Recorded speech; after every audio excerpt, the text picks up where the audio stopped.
video game podcast. I am joined tonight by a returning Bretsky. And of course, we also have Zach and Carson returning as well. It's been a while since we've had a full cast. I'm excited that everybody's here. We got a lot to talk about, a lot to cover. Thank you, fellows, for joining me. As always, if you like what we do here on YouTube, you can support us by supporting all of our YouTube channels. You can support us on Patreon. Remember, every dollar that you donate gets split 4 ways. So we each get like 33 cents or in some change from that after taxes. And speaking of taxes, that's part of the 5 things I hate. You guys want to know what else I hate? Number 2, skipping a workout. Number 3, Xbox, and talking about Xbox on this here damn show. I'm not going to give the other 2 things that I hate because we just do not have the time for it. But with Xbox, what are we doing? This is directed towards people in charge at Xbox, video game nerds who like Xbox. Like, why are we on Twitter? Get off of the internet, go touch some sunshine, go smell some grass, go kiss some babies or something that you might have, or nieces, nephews, whatever. Just go live life better than what you're doing on Twitter right now, because this whole walking things forward and backwards on if we're going to display logos, and that's going to be a big talking point, and it's just going to create headlines. I'm so damn tired of Xbox. Like, Stephen A. Smith is tired of LeBron James and the Oklahoma City Thunder. I am tired of Xbox. And the only reason we talk about it on this podcast is because it's part of video games, media, and news, and with the eventual hope that it's going to make me money one day.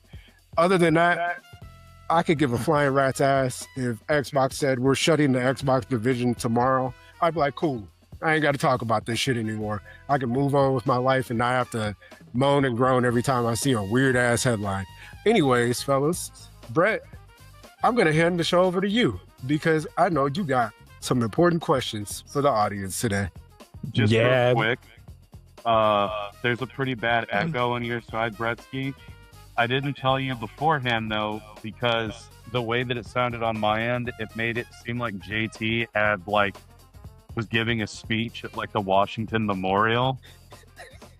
And it was really funny to picture, like, just this giant crowd of 80,000 people hearing him go, man, fuck Xbox. I mean, that's the presidential fucking address I'd actually tune into. Yeah, I'll keep that in mind. For when you run for office in 20 years? In 20 years, it might be in the next 5 years. Fuck, ain't gonna live that long. What makes you think we're going to get to 5 years, skip 10, and then go to 20? Oh, I said you. I didn't say me. Oh, God damn it. All right, Brett. Well, the show is yours, my friend. Real quick, on that last little bit, Carson, do you still notice the echo? No, it's gone.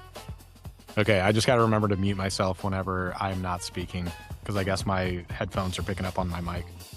I can also clean up the echo at the end of the show when I do the edits. Okay. Anyway, let's get into Zordon's outlet. Zordon is fucking busy today, folks. So we're going to go through, what do you think? About 4 of them, JT? And then kick it over to the news? Whatever the fucking news is. Fuck the news. All right, here we go. Zordon's outlet. Oh, you want to start with 2? Let's start with 2 and then kick it over to the games that we've been playing. All right, fair enough. Here we go. We'll start with this first one. Reese T. Files asks, what's a game that for you in style is a 10, but gameplay is like a 5, maybe less? This is such an easy fucking question for me, because the answer is The Last of Us. That game has a beautiful story. It is well acted. It is well constructed. Holy shit, is the gameplay boring as fuck. You get to hit triangle to open doors and hit triangle to move a box so Ellie can climb on the box. And then you get to go through scripted sequences where if you go too fast or too slow, you know, you try to play the video game like you're playing a fucking video game. Well, then that's not okay. You're going to die and have to redo the entire thing for very arbitrary reasons because you didn't let the story thing play out. I do not like the gameplay of either Last of Us. I think it's total ass. But at least the first one has a pretty damn good story. It's very well acted. It's very... trying to find the right word about it. There's a reason why it translated so well into that first season of the show. It is a damn good chronologic. I'm not with it tonight. The Last of Us is a video game is fucking garbage. It has a great story and it looks and sounds fantastic. Even all the way back to the PS3 version, it still looks just as good as shit coming out today. But when you actually play it, I don't feel like the gameplay is engaging in the slightest. And I'm so fucking bored by it. Video games should not be interesting cutscene and then, oh, but here's some gameplay that you've got to really muscle through it to get to the next video, to get to the next cutscene. That's antithetical to what a fucking video game is. So easily for me, Last of Us, stick both them. Actually, no, just the first one. Because the second one starts to have a pretty good story and then it gets pretty fucking stupid. And then the ending to it is like, oh, okay, so we learned nothing other than killing people is bad. And we should all just go home and be sad, which is exactly what happened. So, yeah, Last of Us I want to agree with that. Yeah, mostly on the topic of playing a video game to get to the next cutscene. It should be, I got to the cutscene, I can't wait to get back into the action. So I definitely agree with Carson on that one. The cutscene should motivate you to get back to the gameplay and engage you. Cutscenes should not be your reward for suffering through a game.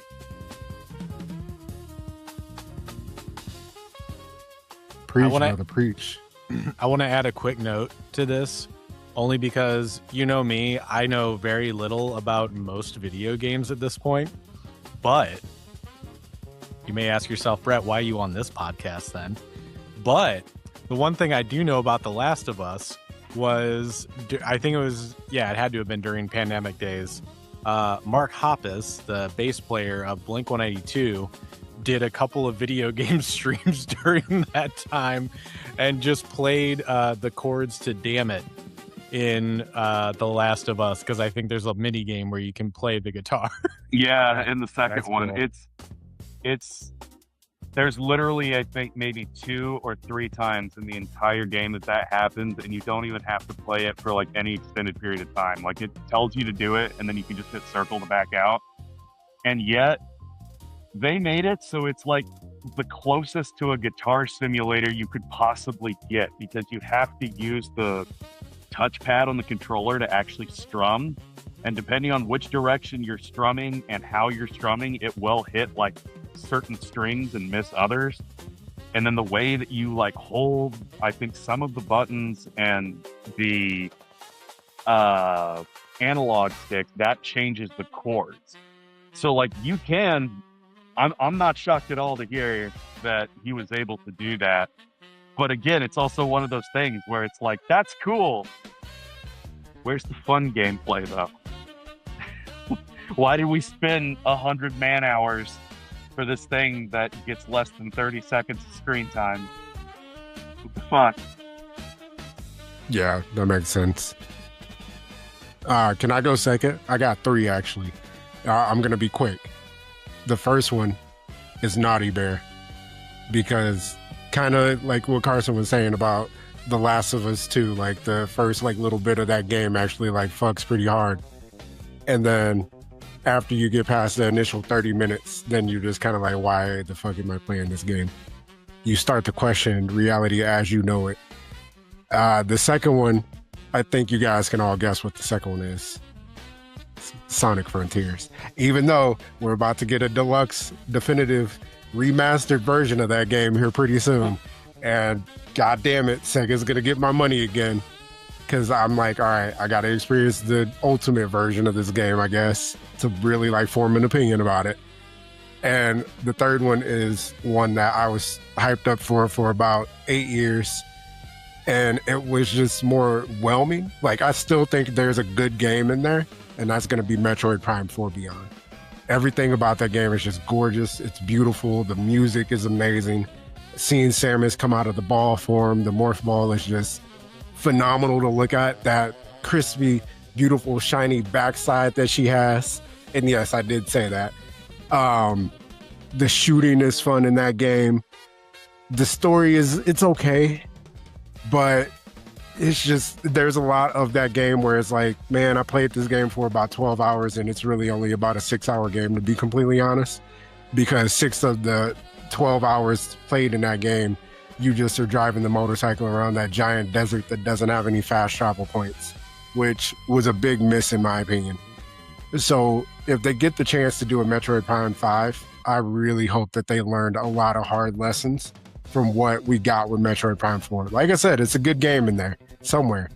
You just got to really be looking for it while you're playing that damn game. That's all. Damn, JT, you stole my fucking answer.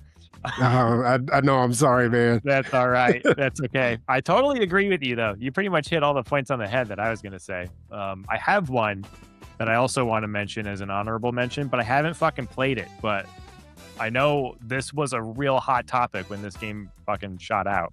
This mixtape. A lot of people fucking fuck with the style, but there's like no gameplay, like at all. There's no consequences. So like that game's got sick stuff, but like there's no way to lose, right? So right, where's the gameplay? That's been so like probably a way different wavelength, but I'm sure there's some, Venn diagram overlap of my algorithm and your guys's.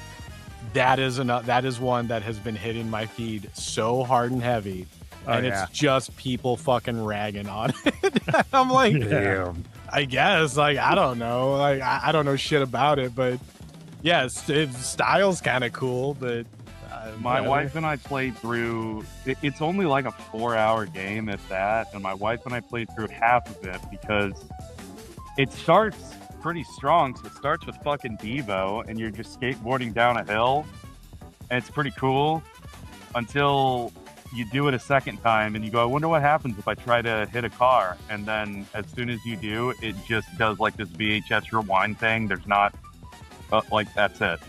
It literally just backs up like, oh, you fucked up, but there's not like any consequence for it whatsoever. It's an arty farty game, and I do think some of the takes on it are kind of disingenuous, but at the same time, it's set in the 90s, and all of the kids in it are listening to songs from the 80s. Like, bro, I promise you, that's not the shit that people were listening to in the 90s. Like, in 1997, nobody was listening to Devo. Nobody was listening to fucking obscure bands from Australia. Like, this shit's relatively new. Like, we come from the last generation, I think, where, like, for a lot of people, if it was old, it wasn't cool, and you didn't listen to it. Especially in the fucking 90s, man.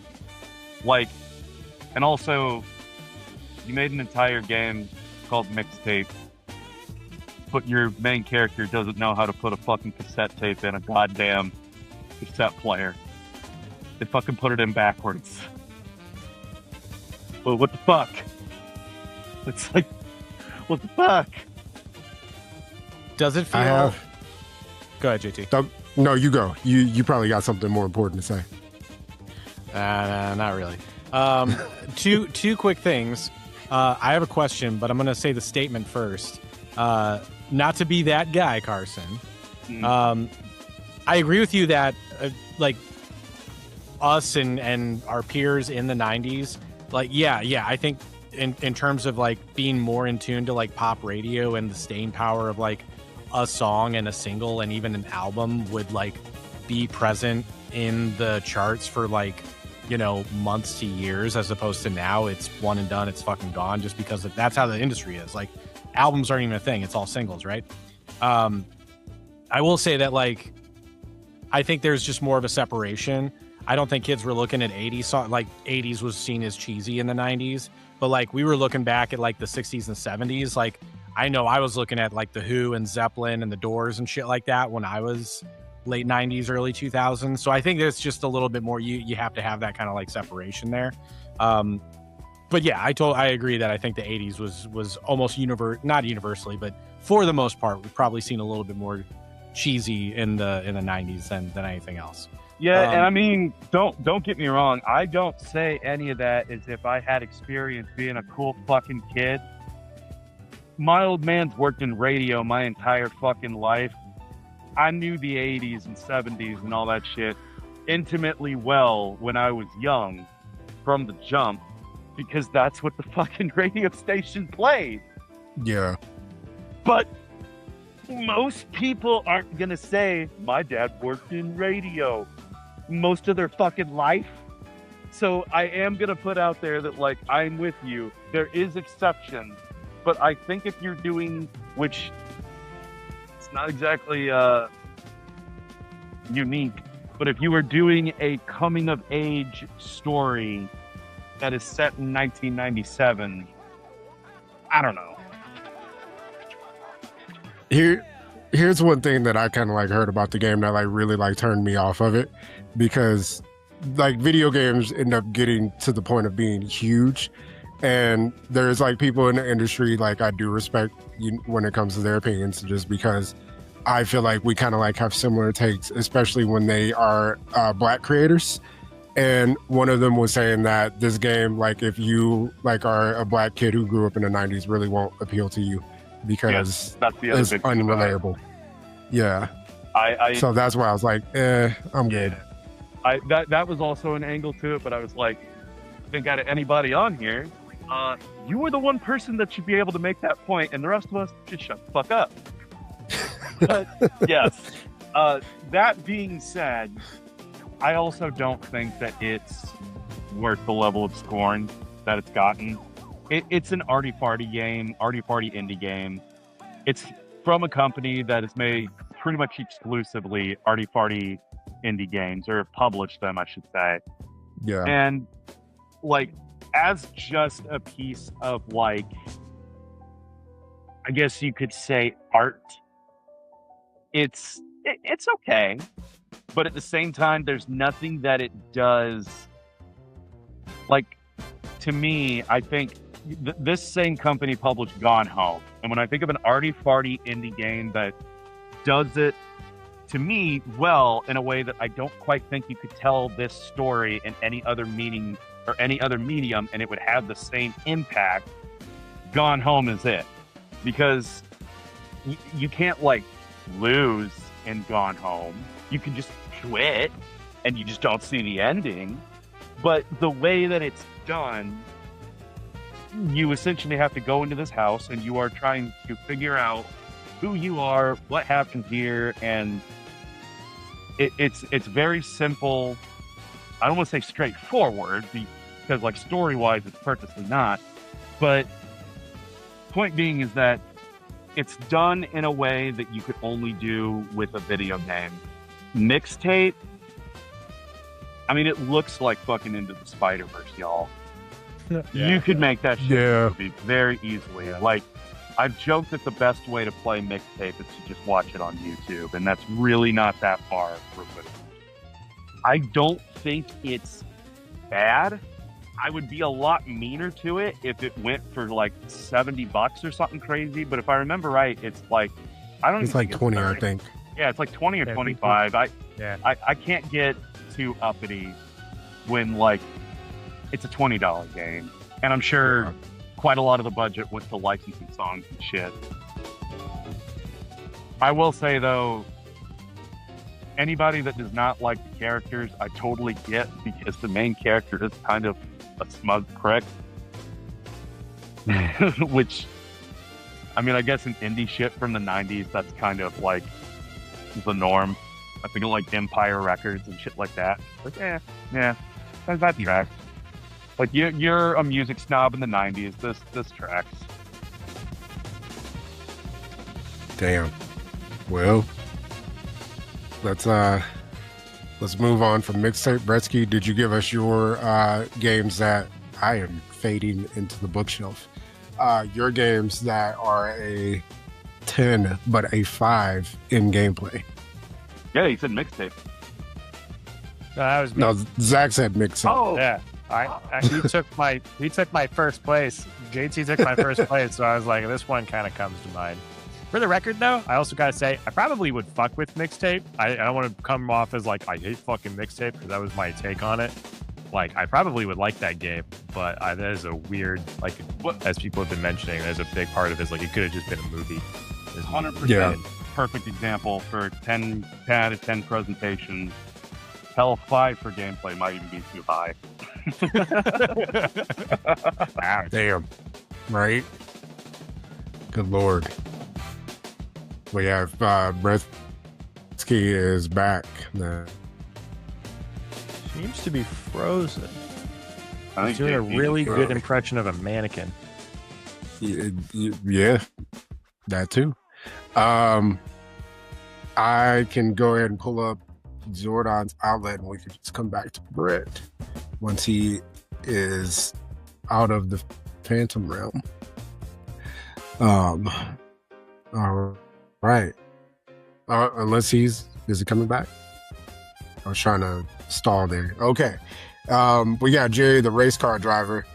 What's an album you bought that wasn't all that you expected? Either exceeded expectations or fell completely flat.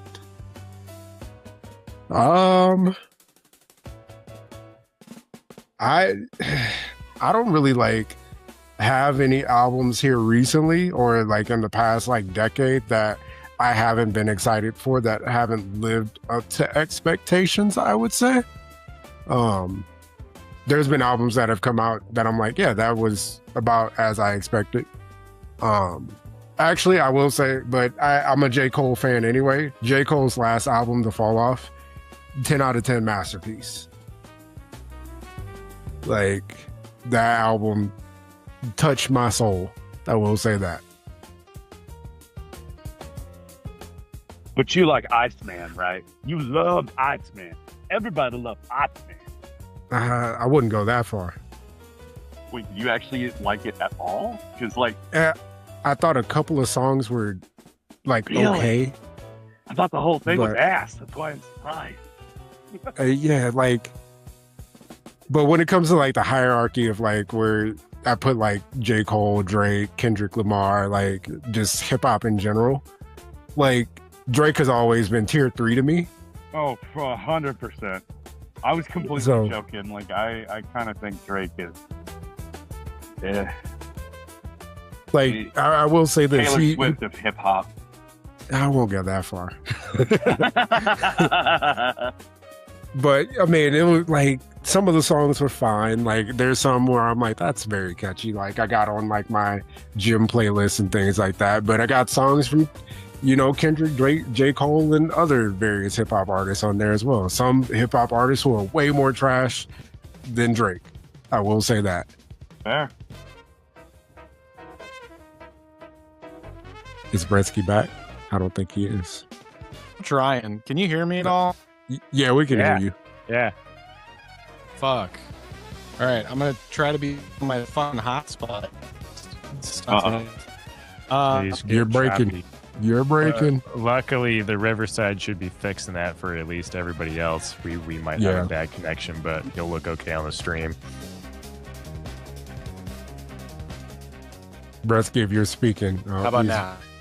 We can hear you, yeah. Kind. Now we can. Kind of.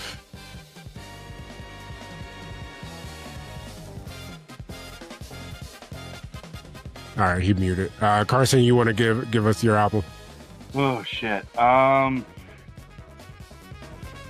Mr. Bretsky get fixed up first. I am definitely a symptom of the radio background that I was talking about earlier, because I am very much a one song or two song or whatever kind of guy. As far as like an album that disappointed me though, I really can't think of a good example. Or it could be an album that completely exceeded expectations as well. It could go either or. Yeah, See, that too though, that's the problem. That like I can't say that I've gone into an album expecting anything other than what I got, which I feel like is such a boring cop out. But I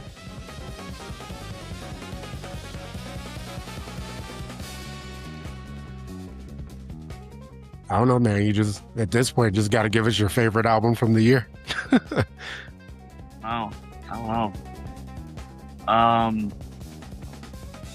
I'm such a bad fucking person to ask this to. I'm passing to Zach so I can try to think more.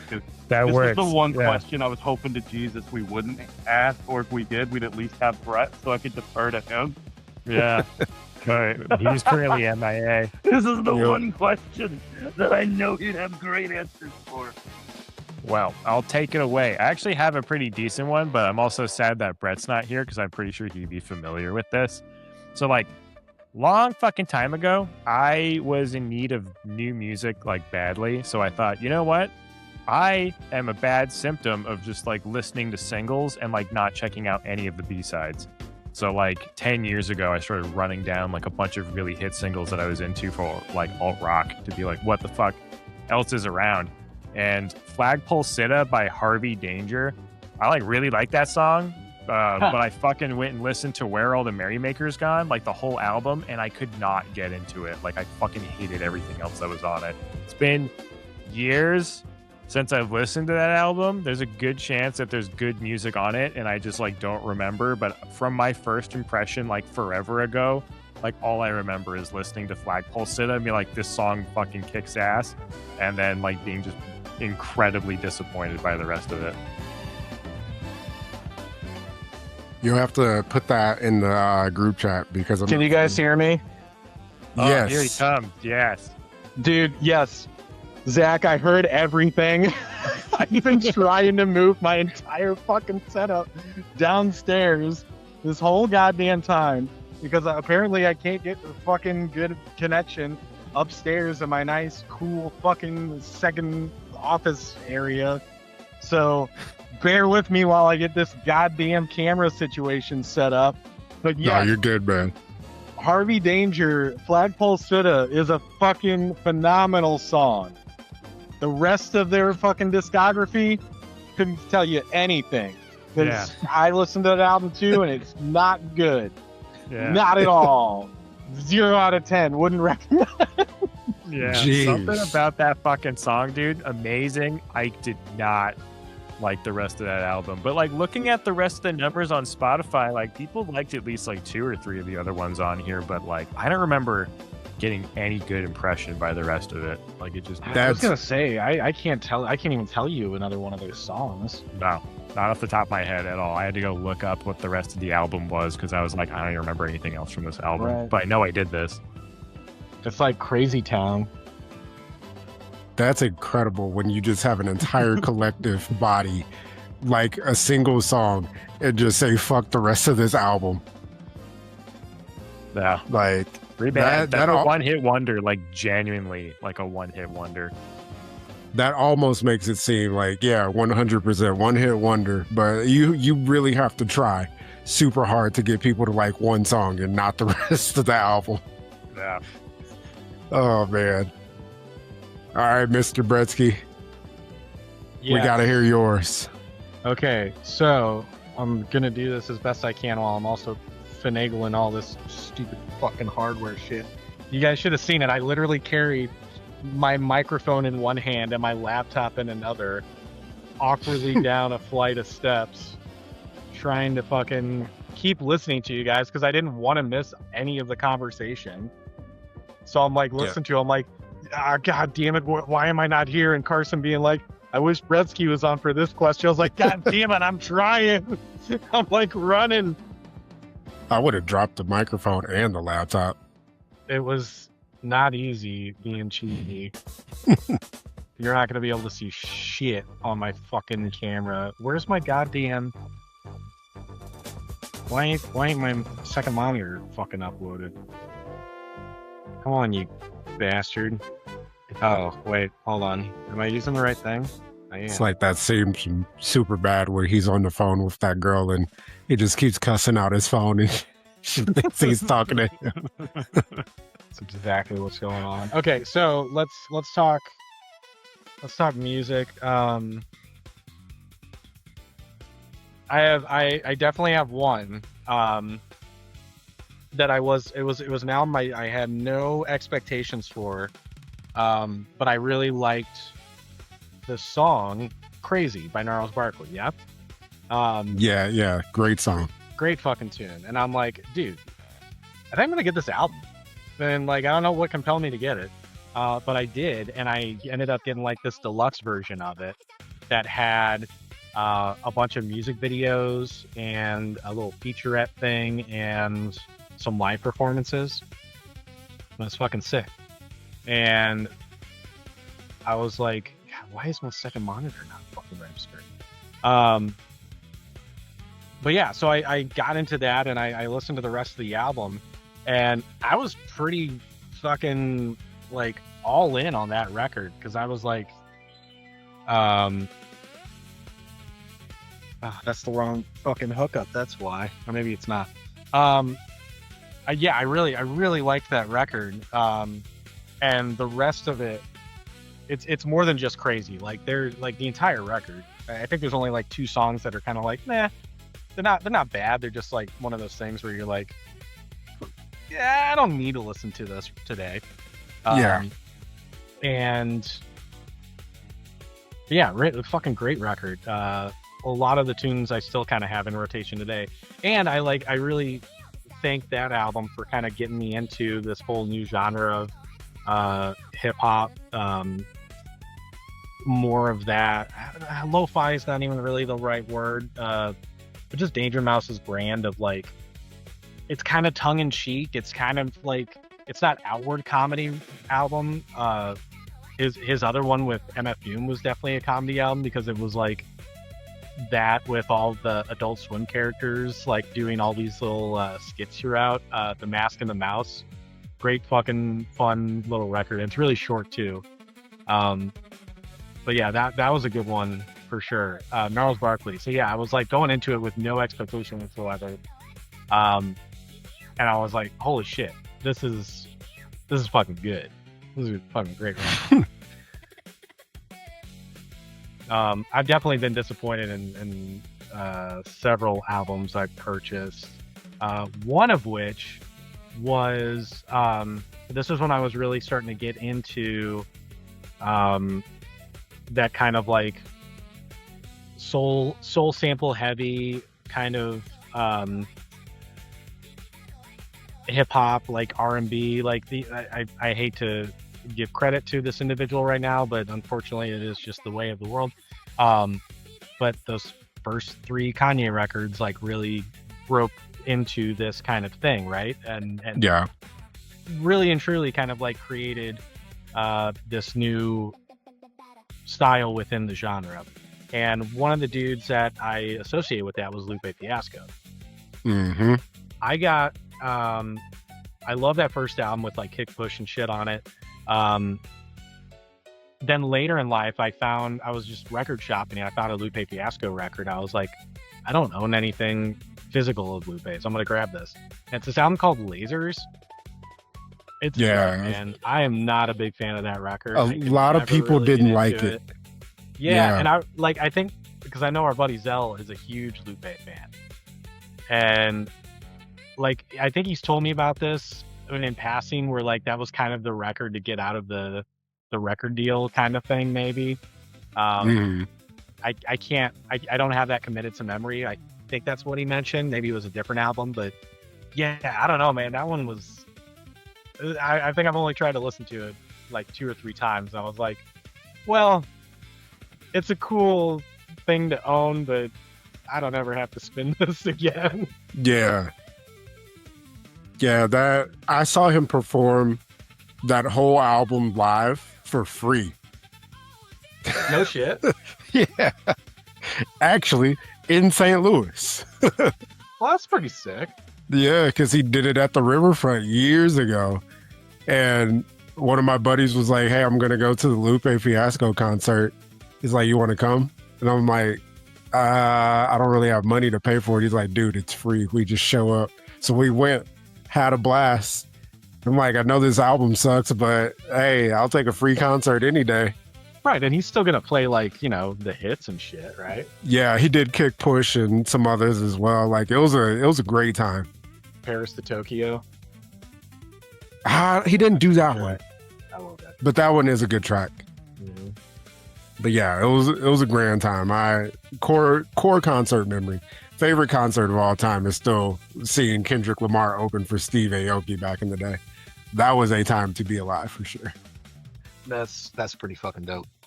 Yeah. All right, how we feeling, boys? Go ahead, Brett. Oh, I was gonna say since I got cut off for my video games one. Can I do those two real quick too? Absolutely, go for it. Okay, cool. My two for video games. This is literally the impetus of the question. I was looking at some artwork the other day, and I was like, man, Mirror's Edge is a game that I wish I liked more, but I do not. I could never get into it. I think the style is fucking awesome. It's so cool. Everything about it. The main character, I really adore it. I've tried to get into it so many times, and I cannot. I just feel like it is a clumsy, goofy thing that I don't have the brain capacity to figure it out. The other one, that same kind of thing, and I've always, like, growing up and seeing all the teasers for it and stuff, and I was like, oh man, I need a Xbox to play this game because it looks like something right up my alley. And then I finally played it one day, and I was like, you know what? I'm glad I never played this. And not for, like, it's not a bad game. It's purely like, and maybe it's just because I'm just not as big of a first-person shooter fan as I thought I was back in the day. But BioShock, I just, for whatever reason, I think it's gorgeous. It's a cool game. I think, I agree with most of the storyline and concepts and stuff. I think it's really fucking cool, and I've always loved that Art Deco kind of shit. Cannot get into the gameplay. It's just whatever for me. Damn, yeah, I know a lot of people fuck with BioShock pretty heavily. I never fucked with it. Because I don't know, there was just like a certain level of spookiness that was just different from my normal okayness in spooky video games that I was just like not in tune with at the time. But I absolutely love fucking Mirror's Edge. Mirror's Edge is a damn great game.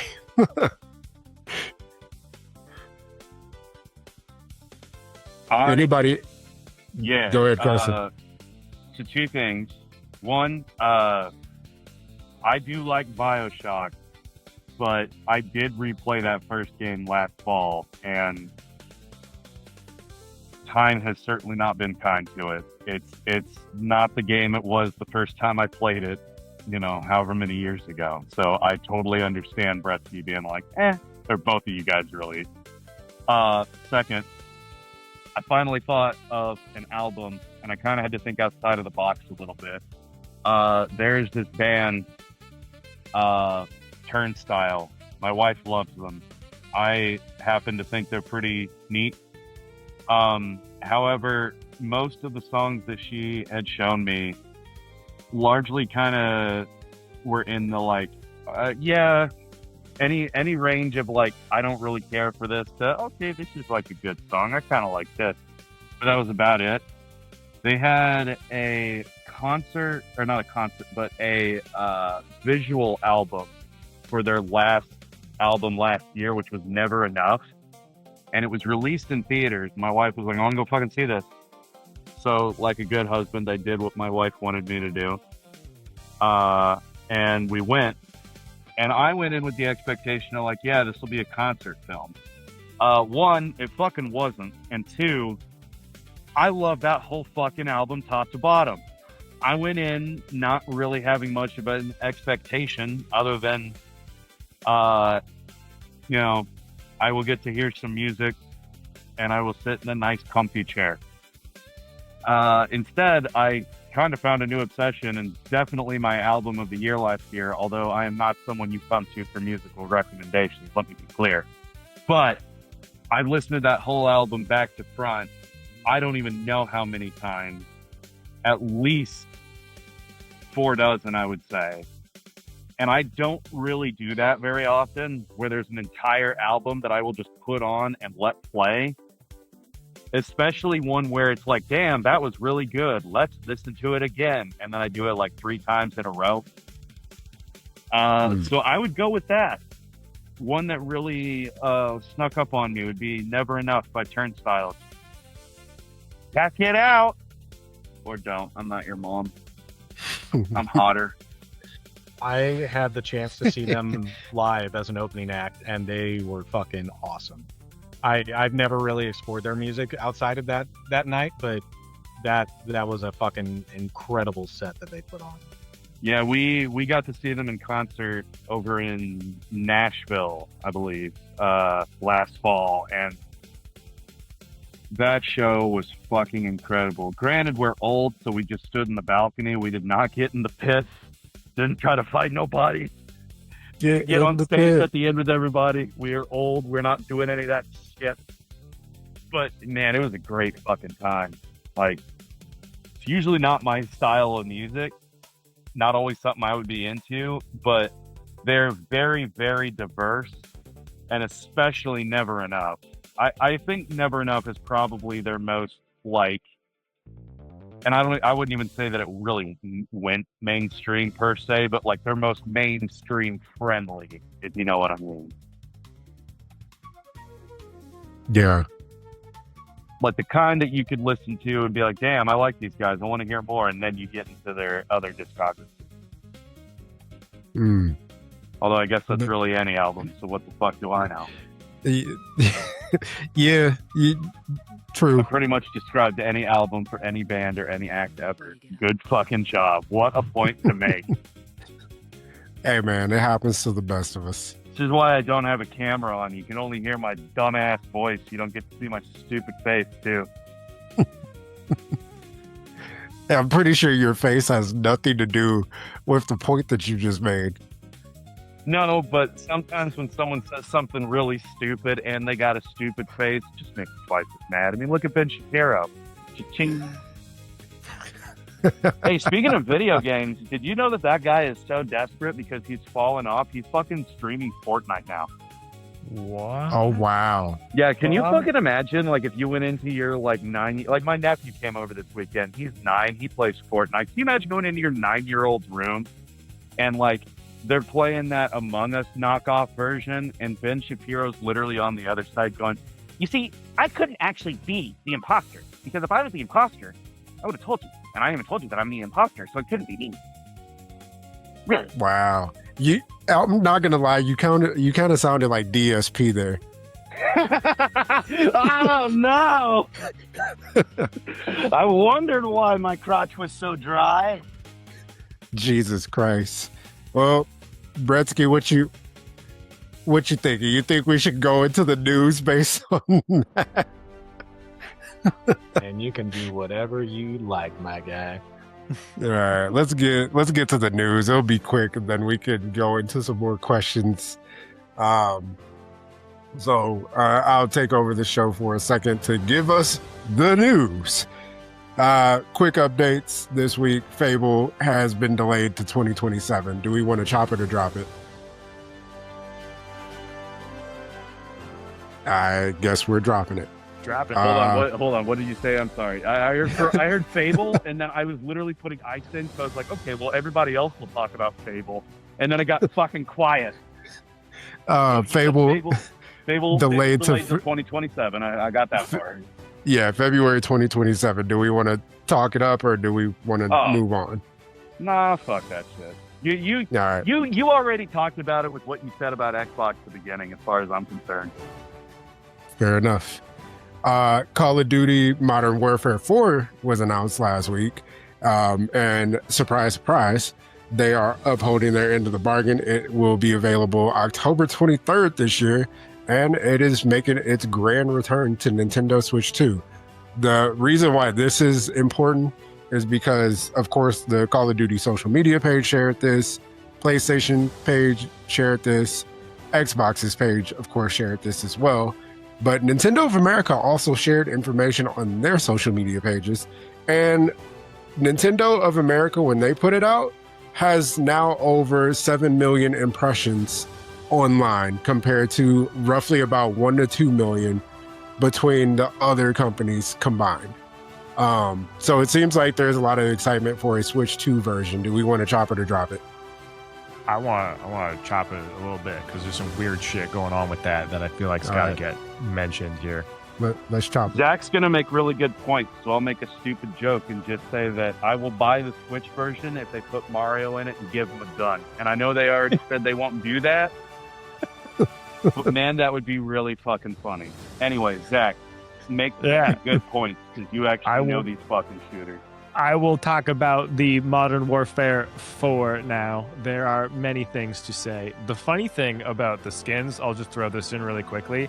People have been roasting the fuck out of the Call of Duty Twitter handle right now of being like, dude, I don't trust you. You're going to put a gorilla in the game in like fucking season 1 after like 2 minutes. Like, oh, here's a fucking clown skin. Here it comes. And they like continuously keep doubling down on like, we are staying within theme this time. We are not changing anything. And I don't fucking really believe them still. Cause like the way that all of this like goofy skin shit started was like the end of the Modern Warfare reboot is when it all started to get really, really silly. Like I think it was like season 4 or season 5. Like as the game's yearly cycle was wrapping up, they're like, okay, let's get a little goofy. And so, but now they've just done like goofiness literally starts the first season. But I don't really believe Call of Duty is going to like actually drop that shit. But the real interesting points to get to, the fucking file size needs to be addressed because these games are fucking massive and there are no possible ways for them to shrink that file size and get it down to only 64 gigabytes because that's what the Switch 2 cartridge can handle at max without getting like custom cartridges. And Call of Duty is regularly over 100 gigs. So like getting this installed on your system, it will be a game key card, like guaranteed. And you will 100%. need like a fucking like SSD Express chip to like make that work. Like there's no way around it. They're going to have to go that way. The other part of it is this game is going to need to run at like 60 FPS at the very least if they want to capture like anybody's real attention as like a viable option for it. Because like the audience that they are appealing to isn't on Nintendo anymore. Like those people, like if you're playing Call of Duty yearly and that's part of your rotation, like maybe you have a Nintendo Switch 2 alongside your PS5 or Xbox Series X, or maybe you're on PC and then you just have a Switch in the background. But like people are not purchasing that stuff flat out for a Switch 2. And the only way I can see that like genuinely being successful and not a major downgrade versus the other consoles, because it will also be cross-play, which is kind of dope in itself. Like it's gonna have to hit a 60 FPS target. And like a big part of this title's release was to go, all right, we're dumping PlayStation 4, we're dumping Xbox One finally, only releasing on next-gen consoles as these generations in the second half of its lifespan. So dumping the support for that stuff, but keeping the arguably like lesser powerful device is really weird. And so I don't know what the fuck this is going to look like. And if it's not at 60, then like it's going to feel like crap and you're going to be at a major disadvantage crossplay wise against literally everybody else. So I don't know what they're thinking here. I'm really excited to see it come back just because like Nintendo being the child friendly like franchise like hardware console option is like, sure, that's fine, but like you can do more. And with Resident Evil like 9 showing up and being crazy, that rocks. Doing more of that like stuff and like letting the M like hardcore gamer crowd show up is cool. So like I like that it's there to represent, and it hasn't been on a Nintendo console in years. But I'm just curious about the performance and what the fuck are they going to do about that file size when it comes to the Nintendo Switch, because one of the ways that people get around Call of Duty having such a massive file size is you can compartmentalize your install. Like, I only play campaign, I uninstall the campaign. Oh, I wasn't going to play any multiplayer? Cool, I will like uninstall that and just play Warzone. Like, oh, I wasn't going to play the Spec Ops side modes, I'll uninstall that. Like, you can really piecemeal their games now, and you can get them down to like under 60 gigabytes if you really fight for it. But on Nintendo, they don't offer anything like that. So right now, as far as we know, it's an all or nothing install, and that will be your entire console to just like have Modern Warfare installed for the most part. Like, it does continue to grow. It's a live service game, so if you want the entire package, it will get bigger than that 100 gigabytes by the time the entire life cycle is over. It will be closer to like 160. So like, how does this work? Are you going to compress it? Are you going to make these things like, I don't know, not as massive in terms of fidelity to get it to be on a Switch 2? Like, what does that actually look like? What does it take? And then how does it run? And then what's the adoption like after the fact? I'm really curious if there's genuinely like a group of people playing Call of Duty on Nintendo consoles, because one of the fun, weird relics of the last couple of generations when that was happening was all of the weird ways that Call of Duty became just a completely different video game just to fit on your Nintendo DS. And like, what the fuck is going to happen this time to make that go down? Because those weird ports were kind of fun, and I don't know a lot of people that actually played them, but there's such a weird little cult following for that shit. And this could be like, all right, we got Modern Warfare 4, and then there's the Switch 2 version, and there's just these weird fucking quirks that have to be there to make it work. I want to back that up. I don't know if we are going to get a lot of those weird quirks, because in my mind, I'm thinking that while there's going to be the beefier console versions for like PC, PlayStation, and Xbox, I think the Switch 2 version, I think the way they're going to optimize it is they're going to just rely on DLSS, and that's going to be what brute forces this thing to get 1080p 60. I don't know if we're in that weird situation where we get that weird Call of Duty Wii port again. Like, I just don't think that that's their mindset right now. I think it'd be pretty fucking cool, because if you look back at those, like you said, DS and Wii games, you either use the touchscreen for like aiming, or you use the fucking Wii Zapper. And I think that Wii Zapper shit was actually like pretty funny to look at. I never had one, but I've always like looked at people like when I worked at GameStop who would buy those things and be like, yeah, I'm playing Call of Duty World at War with this thing. And they had a fucking great time with it. So I'm just like, hey, do you, brother? But I think the prospect of, I think we see this game like running on the Switch 2 next week, which I guess that furthers the news topic. There's rumors that we either get the announcement for the Nintendo Direct either Wednesday of this week or Wednesday of next week. I don't have a whole lot of sourcing to like really back either one of those up, other than there's a number of people now coming out saying that they've heard a Direct is happening here pretty soon. And I do think we see the Switch 2 version in that Direct. So we'll know pretty soon, like what this game is going to look like. One thing we know about Nintendo is in their Directs with third-party games, they're very honest about how they look. Because if you look at Rebirth, when they showed it for PC and PlayStation versus how they've shown it on Nintendo's platform, there's some differences there. It's not like anything where it's like, oh man, the Switch 2 version is unplayable or anything like that. Because I think it looks damn fucking good on the Switch 2. I've already put 30 hours into that game. So I'm with you, Zach. I'm just real curious on how they brute force the fuck out of this thing. Yeah, it's going to be interesting to see. DLSS is definitely the way they'll have to go. I constantly forget that the Switch 2 has an upscaler that is built into it. And to be honest, like DLSS has gotten really fucking good. Like, I turn it on my PC for the 4.5 version most of the time. I don't even realize it's on. Like, there's been a lot of moments where I'm like, oh, DLSS isn't running. Like, my frames are a little low. I got to go check. It's just the game's unoptimized, and it turns out that DLSS was on the whole time. I'm like, fuck, really? So, like, it's pretty impressive what they can pull off performance-wise. So, that'll be cool, dude. Like, it's going to be an interesting move, and I'm excited to see it come back. There's definitely, like, they've already announced that mouse controls will be there for the game, and I think motion controls to some extent will have to be there for, like, pointer stuff. Because, like, there's a couple changes with how they're doing recoil this time that is, like, kind of breaking how the game might function, but we'll have to see how that goes. Like, they're getting rid of, like, you know how in every shooter where you have the option to aim down sights and there's like a little hip fire recoil bloom, they've gotten rid of the bloom completely, so your weapon shoots exactly where the barrel is pointed. And so that's like, how do you balance that in COD without changing all of the other core mechanics? Because everything about COD has been snappy ADSing, and now you're telling me that aiming down sights isn't all as important as it used to be because the gun just goes where it's supposed to go. Like, so that'll be weird. And adding in motion controls, that could probably fucking, like, make you a little bit overpowered. Like, you probably could just fucking destroy somebody if your gun is, like, that dead accurate. But we gotta wait and see for gameplay. Like, I just need to see what the hell this game looks like at this point. Like, actually, like, there's snippets, but we don't really know what that means.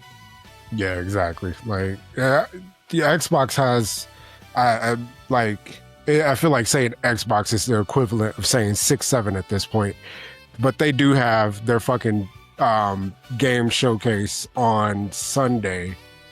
Did they announce if they're going to show Call of Duty at that thing or not? Yeah, they're showing off their DMZ mode, which is their, like, extraction shooter component to Modern Warfare now. So we'll see how that wraps up against Arc Raiders, because Arc Raiders popped off, but they did an extraction shooter. Like, DMZ's not new. They had it with the Modern Warfare 2 remake. It just wasn't that interesting to hold people's attention.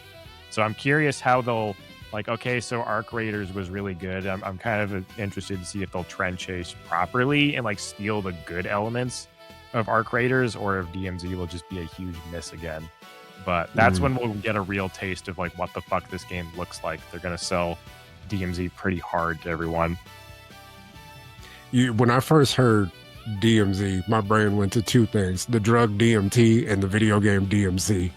And I was like, Dante is going to be in this game and he's on drugs. That sounds amazing. I mean, Dante might as well be on drugs with the shit he sees all the time. That's fucking true. You thought of Dante and you didn't think of, like, Run DMC?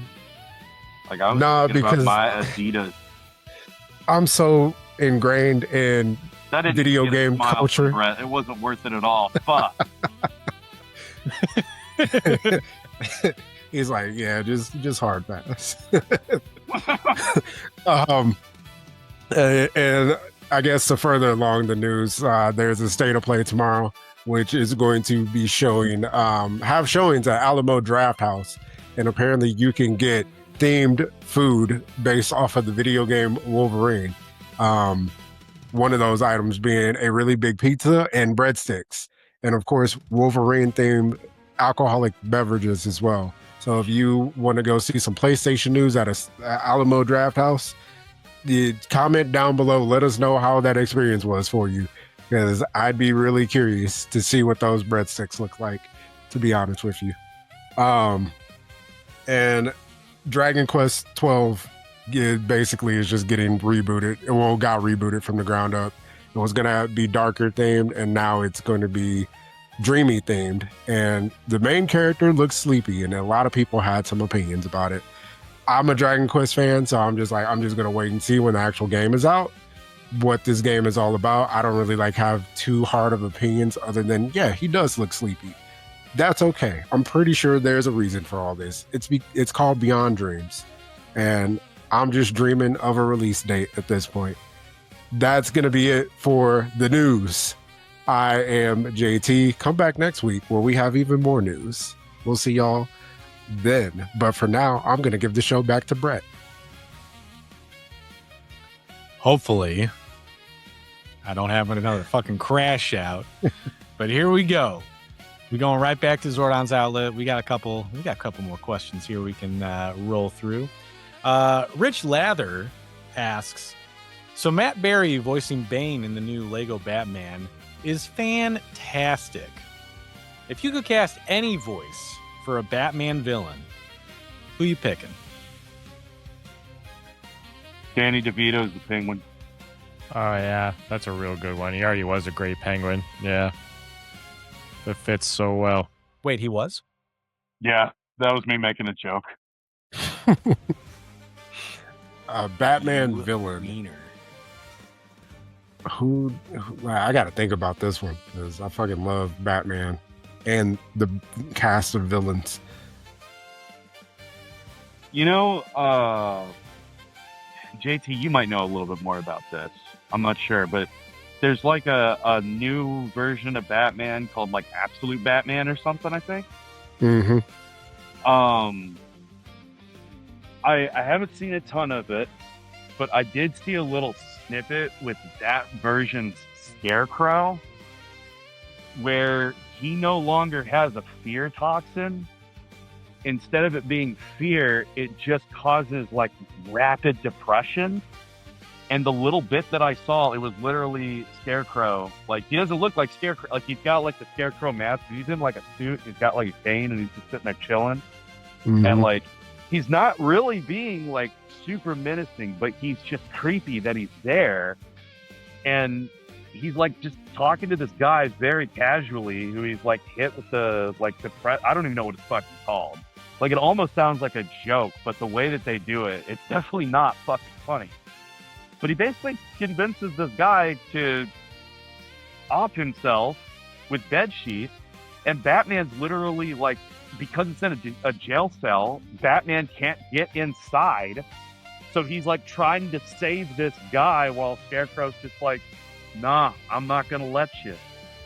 And I say all that because I think if they did like an absolute Batman, I always screw up his name, but Mads Mikkelsen, is that how you say it? Yeah. I think for that specific Scarecrow, he would be fucking incredible. Just incredible. That'd be sick. I mean, looking at the pictures of what that Scarecrow looks like, I would definitely want somebody who has a scary voice for that. See, just based off the panels I saw, I almost think it would be creepier if he didn't have, like, because I think Scarecrow, I kind of think of, like, either the cartoon or, like, Arkham Asylum, where it's kind of a little bit. Like, Batman, the Scarecrow, fuck you, whatever, be Scarecrow. You, but, like, once again, sound like DS. Yeah, I know. God, I know. But, I think for that one, just me personally, having like a normal, well-spoken, but like a deeper voice. Yeah. Like, I feel like that's the kind of like gravity or gravitas that he could bring to that specific role, and it really work and it really be creepy. But that's kind of the main one I got off the top of my head is like Matt Berry is Bane. I don't know if you guys have seen any of that shit, but oh my god. I gotta, like, when that game goes on sale, I'm topping it, assuming I got the money. Like, you know, keep going, Carson. Well, do you know what Bane does in that fucking game, JT? In the Lego Batman game? He fucking prank calls the Bat phone constantly. All like, right, throughout the whole game, you fucking, like, you'll get a call on the Bat phone, and it will literally be, Batman, this is Bane. Just wanted to say, you stink. And hangs up. It's just like stupid shit. Like, he's literally crank calling Batman constantly. It's great. All right, that 100% is the type of shit that sells me on video games. Because I was already going to get the game when it came to Switch, but that's like, that just shot it up my like most anticipated games list, because I've been like staying away from a lot of information about it. My bad. Just so I can be more surprised. No, that helps. That like makes me like that justifies my future purchase, because I want to experience this shit. I'm glad that Bretsky mentioned him though, because my wife and I both, we are huge fans of Matt Berry, and like, he's got the only thing about him is that he's got one of those voices that like he can't do anything different, because when he's cast, they want the Matt Berry voice, and because of that, any role he's in, you clock it instantly. Like, you hear Matt Berry in one role, and you're gonna hear it from that point on. Like, it doesn't take much, and that's not a bad thing, though. It's really not. Yeah. And it's not like I'm saying that like he's some kind of like one-note bad actor. He's not at all. He's got a lot of range, but like he just has that voice, and his comedic timing and like everything I've seen him in is so perfect. Like, oh my God. Love that man. If he wasn't Bane already, that's who I'd fucking pick. Yeah. I want y'all though. Chris Sabat. You love Batman. Yeah, I want Chris Sabat to be Harvey Dent. I think he'd do a damn good job as some Harvey Dent. That'd be pretty sick. I agree with you on that one. Like it's Vegeta, but no, it's Harvey Dent. It would be funny if Piccolo was Harvey Dent, like that's the awesome, voice, Chris and then Sabat. Vegeta was Two-Face, like the Two-Face voice. Like he 100%, just code 100%. switches between the two. Yeah, that's what I'm saying. Yeah. Like, Chris Sabat, that's what I'm saying. Like Piccolo could be like his normal, like before he's changed, and then when he changes, and like especially when he's like super evil, he's doing the Vegeta voice. That'd be hilarious. Yeah, that'd be really fucking good. Which, speaking of him, I've been fucking rewatching Yu Yu Hakusho again, and it's always funny because I look Kuwabara is my favorite fucking character in that show. But every time I hear that voice, I'm like, dumb Piccolo. We love it. We love a dumb Piccolo. It's 100% just dumb Piccolo. It's just dumb Piccolo, but God, I love that. I love Kuwabara. You're a messy. It's almost Yajirobe too, I guess. Yeah. Yeah, you're right. Yeah. Who was Yajirobe's voice actor? It's Saibot. Oh shit. Okay. It's basically Saibot, Sean Schemmel, the women, and that's it. Yeah. Yep. There's not a lot of people on the Dragon Ball voice cast, and that's why they've been able to keep their jobs, even though Funimation doesn't exist anymore. Yep. Yeah. The Matt Berry thing, like I had to mention it as soon as I saw some clips, and I'm like, man, they got like a super Brit guy to do Bane. And then I heard it a little bit more. I'm like, motherfucker, is that Matt Berry? and then I looked it up. I'm like, fucking A, dude. Because now I just think of Carson. I just think of Jackie Daytona. I just think of, you really are the most devious bastard in Gotham City.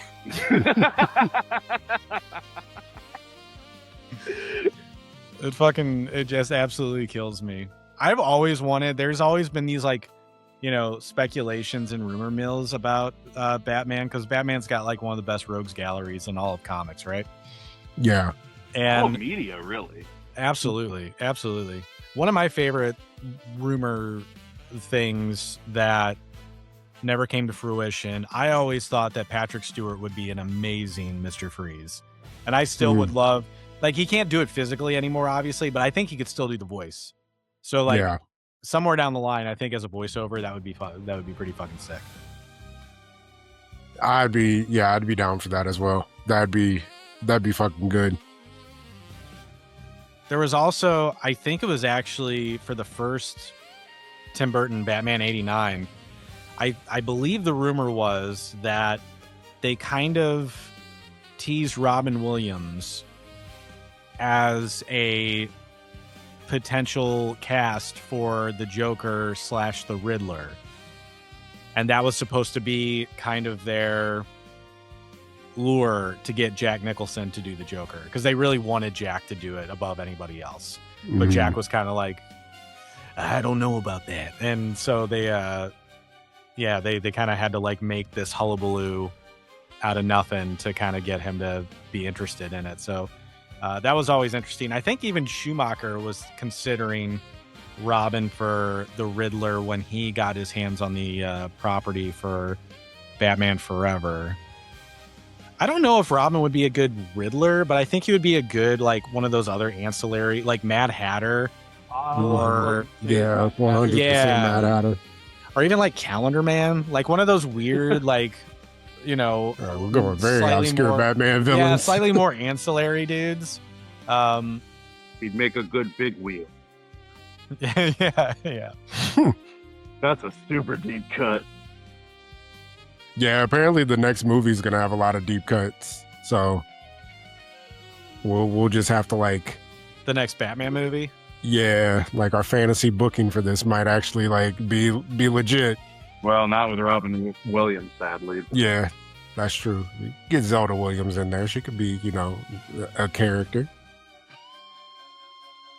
I don't know if she I don't know if she I don't- does any acting actually. I don't think she does. Yeah. I think she tries to stay out of the public eye because nerds are so fucking shitty to her. 100%. They really are. Here's a good question though. Do we think, just based off of legacy, that she like has like a cameo in the Zelda movie at all? Like just Doubt it. she's just there? Honestly, at this point, I don't even know if she'd want to. Not like I know the woman personally, but like, I don't know. Yeah.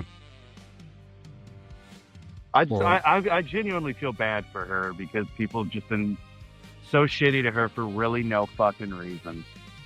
Like, the one thing that I saw that she said was like, hey, maybe don't use my dad as like a constant example for how like depression is hidden, because like that really sucks and I don't like it.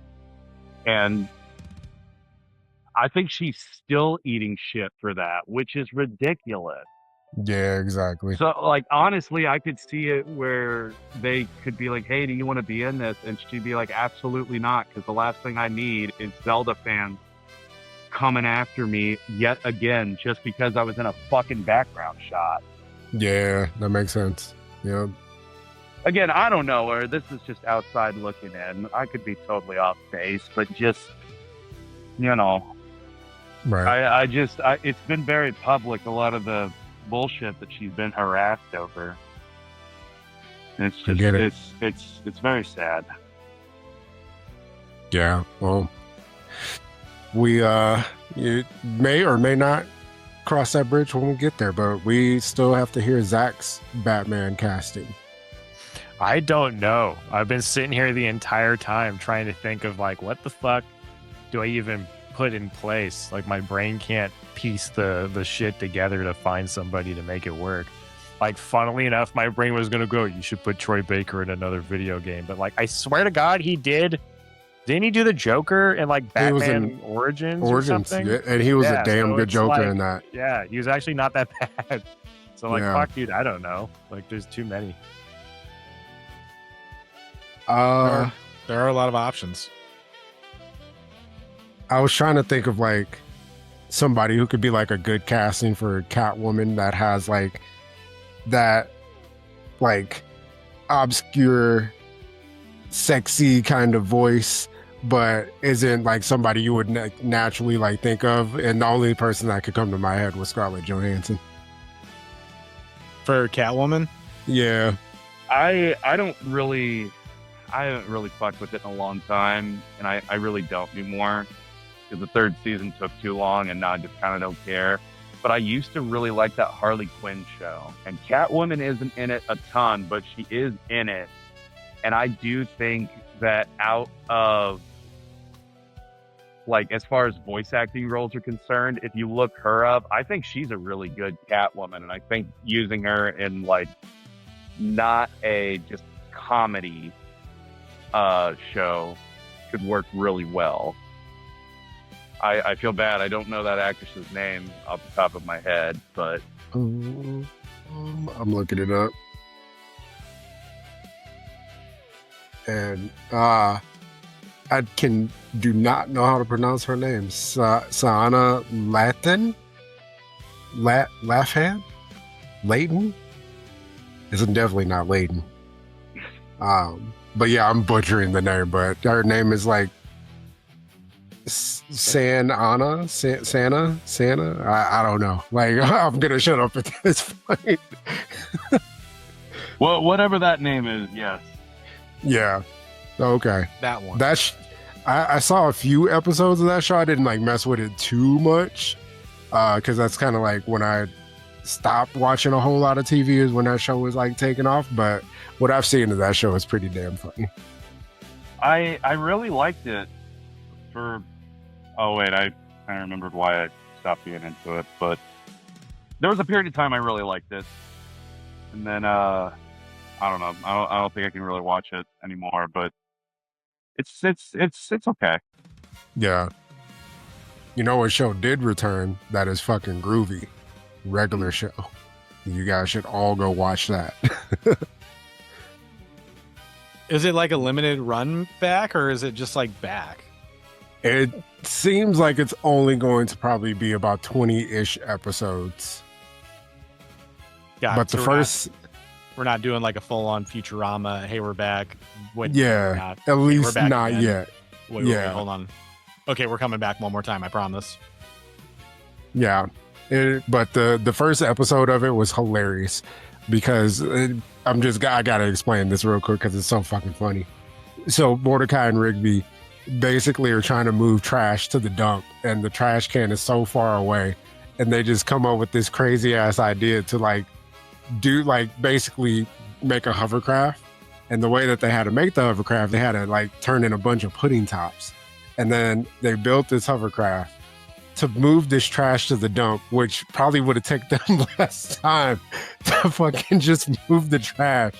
And when they built the hovercraft, the U.S. government looks at the crop circle that it made on the lawn, and they're like, oh, we got aliens. So they get shot down by this fucking U.S. government agent who ends up cock blocking Benson at the end of the episode, which was so fucking that episode was so ridiculous because it's just so much happens in the span of 12 minutes, and I'm just like, the storytelling is fucking great in Regular Show. This is why I love it. Y'all just gotta go watch it. It's so fucking good. Brett, if you wouldn't mind, give us some more Zordon's Outlet video game related questions. We'll get a couple more, and then we'll move into the final subject of the matter, which is games that we've been playing. You know it. Okay, so you said video game specific, but I want to do this one just as a palate cleanser. All right, Rotisserie Chicken asks, no qualifiers, no reasons. You just got to pick the first one that you want. Bagel, toast, or biscuit. Zach. Bagel. JT. Biscuit. Carson. Toast. Good What answer. you rocking with? Bagel. Nice. Okay, here we go. There's a video game one about video games that are games. Video game question. What do we got here? Then none of the rest of them are video games. But here we go. I like this. Gerald Field asks, movie sequels are typically superior to their original. New Hope to Empire, or a huge disappointment, like Speed to Speed 2 Cruise Control. So what's a movie sequel that you view as neither better nor worse than its predecessor? That's a really good question. This is gonna sound weird, but hear me out. You go for it. Back to the Future 2 and 3. They are basically equal for me. That's a totally fair answer in my Back opinion. to the Future 1 is infinitely better than both of them and works perfect as a self-contained story. But if you want to do the trilogy, I think there's great stuff in 2 and a lot of stupid bullshit. And I also think there's a lot of great stuff in 3 and a lot of boring bullshit. But 100%. they're ultimately both decent films that average out to be about the same. It's funny. I always liked 3 better than 2, but I agree with you. I think they're very interchangeable, but 1 is a perfect film. My problem with 3 is that it kind of takes a while to get going, I feel like. And then when it does, it takes a few steps and then sort of meanders for a while. Once that third act rolls around, though, it's fucking great. Once everything really starts coming together. Whereas I feel like with Back to the Future 2, the first half of the first act is good. there's good bits in 2 and 3, in the second and third act, but there's just as many lows as there are highs in it. And that's where, for me, it all just sort of averages out, where it's like good and bad in different ways, but ultimately about the same level of enjoyment. And then the first one's just, I can't call it perfect anymore because it's 2026 and that makes you sound like a fucking creeper, which fair. But minus the weird mom stuff, I think it's almost a perfect film. I gotta think about that one. Go to me last. I think Okay, I got Zach. one. Yeah, go for it, man. Fucking episode 1, I was inspired by my background to episode 2. Bad movie to just another bad movie. Like, it just didn't go anywhere. It's just the same quality. It both ended up being kind of whatever the fuck was this. You don't like sand? Sorry, bored. Such a random thing. Yeah, of all things to say. I totally appreciate and at one point definitely agreed with you, Zach. As like recently, within I want to say like the past 6 or 7 years, I went through and I rewatched 1, 2, and 3, and I appreciate 1. I think 1 actually might be my favorite of the prequel trilogy at this Whoa, point. Nice. Because I think it actually like creates the world and the story and the political structure of everything Yeah. really fucking well, and a lot more. I was a kid. I just wanted the lightsabers, right? Like, so that was whatever for me. But and the fact that we end it with the best choreographed. Okay, Anakin and Obi-Wan probably you could argue was a little bit better because of the emotional weight of it. Yeah. But I think purely from just like a choreography and physical standpoint, Obi-Wan and Maul and Qui-Gon is the best lightsaber fight of the entire fucking series. Yeah, it's amazing. Yes, Yeah. absolutely. But I think I definitely can get on that level though, where at one point in time, I think 1 and 2 were always just like there for me. And then when episode 3 came out, I was like, well, yeah, this is the best one, obviously. Yeah. My stance on it is I've always loved episode 1, 2, and 3, but like I'm willing to admit and accept that I love episode 2 out of pure nostalgia, but the romance plot of episode 2 is absolute fucking garbage. And I do not care really like what happens to Padme and Anakin, other than just like I want to care about it.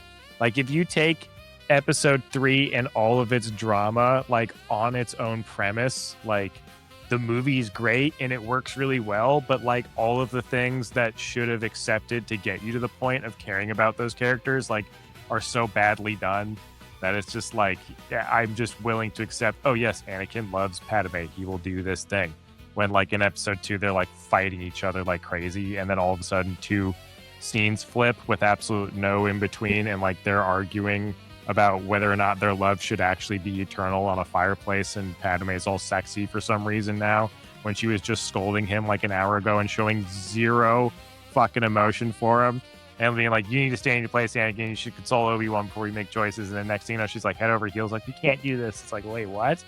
Like there's no through line there. But I agree, like the set pieces of episode 1 and 2 I think are fantastic. Like I still have a lot of fun watching the lightsaber fights, the like political and the world building stuff. People really don't like that, but I love it for those things as well. But I just don't think like if you need characters to carry the story, like that's not really what we're doing. Like it doesn't hold an actual character drama decently. But if you want to use them as like world building pieces, which is what George Lucas is really, really good at, those fucking films are awesome. But that's why I think that episode 1 to episode 2 doesn't really like, it's just kind of on the same pace still. Like choreograph wise, I totally agree, but like I can never, after going to fucking film school and learning how to make this shit, and then like my own brain can't turn off when watching movies now, I just dissect the entire thing. I'm like, damn it, like these technically don't work. And I just can't ever walk past that point anymore, because I like I wanted to go and take my newfound knowledge as like a guy who learned how to do that and be like, what are my favorite things able to do? Like, and it turns out that I was blind the whole time. And I woke up and I was like, fuck, this isn't actually, I get why people dislike this stuff, but I still love it. But yeah, objectively, it doesn't really work all that well. For sure. End of Star Wars rant. Didn't think I was going to go on that for a second, but I have. No, it's great, man. It's great. Yeah, no, Lucas is fantastic. Like, yeah, story, atmosphere, plot, all that. Like, he's created everything, and he did a really good job with 4, 5, 6, and 1, 2, and 3. Yeah. But then you realize the problem with 1, 2, and 3 that was not present in 4, 5, and 6 was he only directed A New Hope. And he also had those actors actually push back on him about the dialogue because he is a fucking terrible dialogue writer. Yeah, dude, the line that fucking Harrison Ford has, like, people don't talk like this, George. Yeah. It's like the funniest fucking thing ever. Nope. It's like nobody told him to like reel it back, and like he does a great job coming up with these concepts. His like genre blending and kit bashing of all that stuff is awesome. It's amazing, but like you gotta let him be the overarching concept guy and not the nitty gritty how do we make the character dramas work guy. And he wants to be all of it. Like, I don't blame him. Like, any director with like his baby is gonna want your hands all over the piece, but yeah, you gotta learn how to regulate. There's also like clips of him just sort of being flippant about stuff. Like, there's one it fucking cracks me up.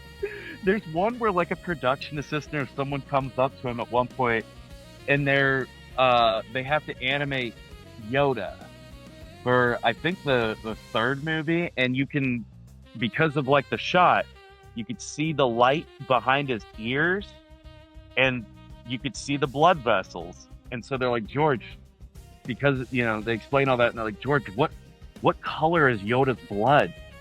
And George is like, green. Quizzing him, and like, okay, yeah, that's good. It just fucking kills me the way that he's just, green. And then Forever was written in the canon, and the fans dissected that to heart, and it never changed for 40 fucking years.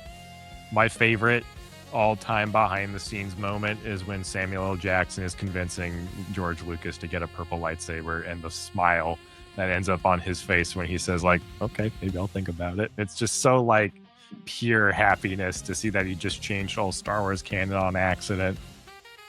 Well, there's, if you're a good guy, you get blue or green. Bad guy, you get red, and that's pretty much it. It can't be purple.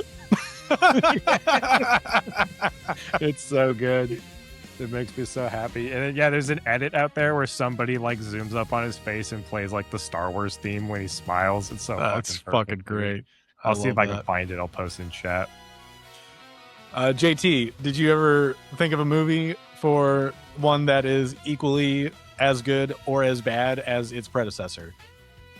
I mean, the obvious answer is Rush Hour 1 and 2, like equally, like on terms of being. Actually, I think Rush Hour 2 might be a little bit better than 1 in certain areas. I just love how fucking both of those movies, there's just so many improvised moments in both of those movies, which I think just holds them up like equally in my mind, because there's a bunch of behind the scenes shit and it's just like, yeah, Chris Tucker just said some crazy shit and we just kept the cameras rolling, or Jackie just had this look on his face and everybody's just like, yep, just keep going. And I'm like, I fucking love that shit. I love when things can just be so improvised and you just go with it because this person just has a bunch of personality and character. So why cut out those moments out of the final product? Like that scene where Chris Tucker's like, damn, man, this is some greasy shit. Proceeds to just name only greasy food that the guy should have. Like pizza and chicken wings and shit after just calling this man out on his greasy box of rice. I thought that was hilarious and they just wanted to keep it in, so they just kept it in. But honestly, no, I think that you could argue if your argument wanted to be that Rush Hour 2 is slightly better, and the reason is for Don Cheadle's scene, that's that totally too. valid fucking reason. Yep. That shit is so good. It's not only that scene. I forget the guy's name where they're at the fucking like they go to get the tuxedos, and Chris Tucker's like, yeah, there's like we need new suits. Jeremy Piven. Yeah, and he's I just want to throw a dead animal on you. French silk buttercream, French silk. Apparently his only line was supposed to be, how can I help you? And they're just like, we're just gonna go with some shit. And he just like went all out. Basically made his fucking career off of that. That was fucking awesome. So just little shit like that in Rush Hour, man. Like, I don't ever hear about that in a whole lot of movies. But when I hear about it in like movies that I really enjoy, it makes it all the better. I will say a movie sequel that I was really hyped about that completely was trash and does not exist anymore to me is Hot Tub Time Machine 2. That movie was awful. The first one, really fucking good. Second one, don't know what the fuck they were thinking. Yeah, I refuse to see the second one. The first one is fucking incredible. It's such a sleeper hit. One. Don't do it to yourselves. If you hate yourself, then do it. Or if somebody's going to be torturing you, then that should be the torture movie because it was that bad. All right, good to know. Or if you're going to torture somebody else, just play that. Just play that. Just play that. Yeah, that's the key. Takes notes. Yep. Yeah. All right, do we want to get into games that we've been playing to end the show? We can, but let me answer first. If you Oh, yeah, don't mind. you didn't answer. Yeah, go for it, my friend. I am glad you mentioned Rush Hour and Rush Hour 2 because I was also going to say that if you didn't. I was like, there's no way he's not going to say it. I'm glad you picked up on it. Because similarly, I think Shanghai Noon and Shanghai Nights, also featuring Jackie Chan, both Owen Wilson as his comedic sidekick. Yeah. I can easily say that as well. My bigger one is actually going to be The Matrix Revolutions and Revelations. Or no, Reloaded and Revelations. 2 and 3. 4 is an interesting one. That's a whole other topic. But in terms of the first one is one of my favorite movies of all time. It's sure fucking cliche, whatever. I know it's just like Star Wars. Like they're part of the bigger pop culture zeitgeist, right? I think 1 is also a damn near perfect movie. 2 and 3 is where it gets very divisive. I love them. I really appreciate them. I know that they're flawed, and I 100% see where the flaws are, but I still just enjoy them as a part of this whole story. But 2 and 3, like, I only really watch those when I'm doing the trilogy all together. I can watch the first one on its own, just like whenever. But if I'm going to watch 2 and 3, I almost have to do either 2 and 3 back to back or within like a week span of just watching the trilogy, because they are pretty just, they're almost the same. Yeah, exactly. Yeah. They're almost the same movie though. Like there's just parts of each that have like their own cool, set pieces. Like the second one's got the fucking highway scene, which is insanely technical, awesome fucking piece of stunt work that's usually overshadowed by the CGI Agent Smith alley fight that everybody likes to shit on for good reason. It does suck, but then you think about the fucking highway scene and you're like, holy fuck, this is all in camera practical shit, and they fucking blocked off a highway. Like, this is insane. And then you got the entire fucking Super Saiyan Dragon Ball fight in Revelations at the end. That's yes, overly CG'd, fine, but it's still fucking sick. I love the fuck out of it. But yes, they are more or less on the exact same level.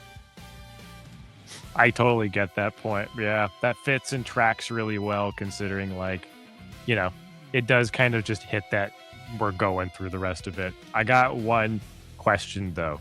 What do you think of the architect scene? Because for some fucking reason, that is my favorite scene out of 2, and I've watched it like over 40 times back to back to back on YouTube, just rewatching that whole lore dump. I don't know how people feel about it. That's why I'm curious. I don't mind it either. And it's weird because I usually hate that shit. Like the whole, explain the entire thing in a really convenient package. Yeah. It's not a Deus Ex. There's a like a literary term for it. Exposition. No. Like specifically a character or event that gives you the exposition and like the greater universe. Yeah. Dialogue scene. No. You go to your food. A movie. Regardless, yeah, I enjoy it. It does get wordy. I think it maybe could have been condensed a little bit more. That's just my own opinion on it. Yeah. I don't hate it. I know a lot of people that do like think it's dumb, and yes, just a complete fucking plot dump. I think it's good, and I think it's necessary for sure within that whole scene, and like the whole. There's so much of the Matrix that already is kind of this meta thing in and of itself, anyway, and that's why I personally think that 4 works the way it does. I hate it, but I appreciate it. Yeah, 4 is such an interesting movie. Right. Like, I saw it in theaters and I left being like, what the fuck did I just watch? And then I thought about it more. I'm like, no, man, this is their fucking middle finger. Like, there's nothing else you can do. Yeah. And they fucking just hit on that. Yeah, 4 is weird. 4 is a really interesting. You could have a whole. I'm sure there's fucking video essays out there about it. Oh, for sure. There's a shit ton of like good case studies about what do you do when you are no longer in control of your own thing, but you have one more chance to tell people that, you know? Yeah, funnily enough, fucking my fiance Lexi, that was her first time seeing any Matrix movie just by happenstance. Why? And I was like, you need to not be here right now. But she's like, but I want to hang out. I'm like, this is going to make no fucking sense when we finally go back and watch the rest of this trilogy. You're going to be so confused as to the tone, the reasoning behind anything, the follow-up to like all of this. And we finally went back and watched the other stuff, and she was like, why did you let me do that? I'm like, you didn't want to leave. You wanted to stay and watch this. It was like me and my family were going to like watch it or something. And I was like, this would make no sense if you watch this. You should probably like, we'll hang out in like a couple of hours. And she's like, no, I want to check it out. I'm like, I knew it was going to be a roller coaster of like, I don't understand what I just witnessed. And now she gets it. But initially, like the whiplash that she experienced from going from 4 to 1, she did not understand. She's like, wait, I thought these movies were supposed to be kind of funny and silly. I had to be like, no, it's going to be like heavy action, very serious, almost kind of like an anime. Like it's going to go hard in the paint when it gets to the action. And she was like, but where's Neil Patrick Harris in the goofs? I'm like, that's not supposed to be a thing. You came in at the wrong point. It's just super weird. Jeez. Speaking of that, though, real quick, because I'm not like super into the Matrix myself. It's just never been my jam. What do you guys think of the Animatrix, though? Because I have seen that, and although I don't totally understand it per se, because I don't, like I said, I don't really fuck with the Matrix, I do think that shit's pretty cool. Have you guys checked that out, and what's your opinions of that? Not necessarily related to the convert or to the question at hand, just more related to Matrix. I've only seen bits and pieces of it, so I'll give most of it up to Brett, but I do like the backstory beats about the beginning of the war. That's most of the stuff that I've seen. I think that's pretty cool of how they show all that off. Yeah, it's sick. It gives you, it's such a good companion piece. It gives you that expanded lore through all these different directors and their visions and stuff like that. And I don't know if that was the first one to do it, but I feel like it was kind of like the Kickstarter for the things like Batman Gotham Knights, which also does a similar thing where it's a bunch of different directors doing different vignettes of just Batman stories. And who else did it? Oh, the fucking Dante's Inferno EA game. Do you remember that? They made an anime tie-in movie, and it was the same thing where it was a bunch of different like directors. And that's actually pretty cool. The game is whatever. It's just a fucking God of War clone, and it's dumb fun. Like I had fun with it, but the anime is actually pretty fucking sick. But yeah, the Animatrix, honestly, like the Animatrix to me is what Jendy Tartakovsky's Clone Wars are in terms of that, just like expanded universe piece that just fucking stands on its own. It's so fucking sick. I like the CG Clone Wars show as well, but Jendy's like for just those two standalone pieces are just like so good. Perfect. Yeah, the absolutely Asajj Ventress Anakin fight on Yavin 4 is like watching him descend into madness of like, I'm not gonna fucking take this anymore. And then the entire General Grievous scene, like introducing his character and killing so fucking good. Jedi Shaggy is like amazing. It's so good, dude. That music that plays with the da da da da is like been stuck in my head for years. Like years. I just wish that they would like hint at it in some motif somewhere just to bring back that feeling, because it went from like, here's this like incredibly terrifying like cyborg robot who's just murking Jedi left and right, to like, all right, now he's kind of coughing and he's goofy and he's a little like, he's got a little hunchback, and then he turns into a huge menacing machine. And like that kind of happens, but like his initial introduction is just like, this guy is terrifying, and they never hit that point again. I love that stuff, dude. I love that fucking Clone Wars animated series. It was amazing. Great stuff. You guys talking about Star Wars tonight really grinds my gears that the first introduction to the character Starkiller was in fucking Soul Calibur 4. Wait, That's really? how you saw him for the first time? Or that for What? you? That was, yeah, because The Force Unleashed hadn't come out yet, and they put him in fucking Soul Calibur 4 first. What? I didn't know this. Yeah, I thought for sure The Force Unleashed, at least one came out before that was made. Really? No, I'm pretty sure. I think Soul Calibur 4 came out first. Hey, And then, are we still recording? I just got something that said successfully uploaded, so I just wanted to make sure. yeah, because you got a phone call on your end. Oh, okay. Let me disconnect and reconnect. Sorry, y'all. Yeah, No, you you're got good, brother. he got uploaded to the cloud. Carson's Yeah. gone. Oh, just microbits yeah. It now. was released 2 months before his own standalone title. That's Mhm. crazy. I didn't know that happened. That's fucking. Dude, I used to fucking wreck people's shit with Starkiller and Soul Calibur 4. I got so good Same with... word, dude. I Man. want that man on every Star Wars project that he's interested in doing. Holy fuck. Didn't that happen with Toon Link and Wind Waker and Smash Brothers as well? Or was that already No. out? But Nah, Wind Waker had come out like years before he got included in Smash. okay, I feel like there was some other thing. Fire Emblem characters in Melee were included in Smash Melee before Fire Emblem came out in the West. That for sure. Yeah. Yeah. So maybe that's why I'm just confused. That's the only reason why Fire Emblem finally came out west, with people going, "Who the fuck are these guys?" Yeah, everybody's like, these guys are fucking cool as fuck. And then, Right. And then the first Nintendo's game like, didn't even have Marth and Roy in it. Yeah, yeah. We had to wait like I think 5 more years before we got the fucking Marth game, which in Shadow Dragon on the DS.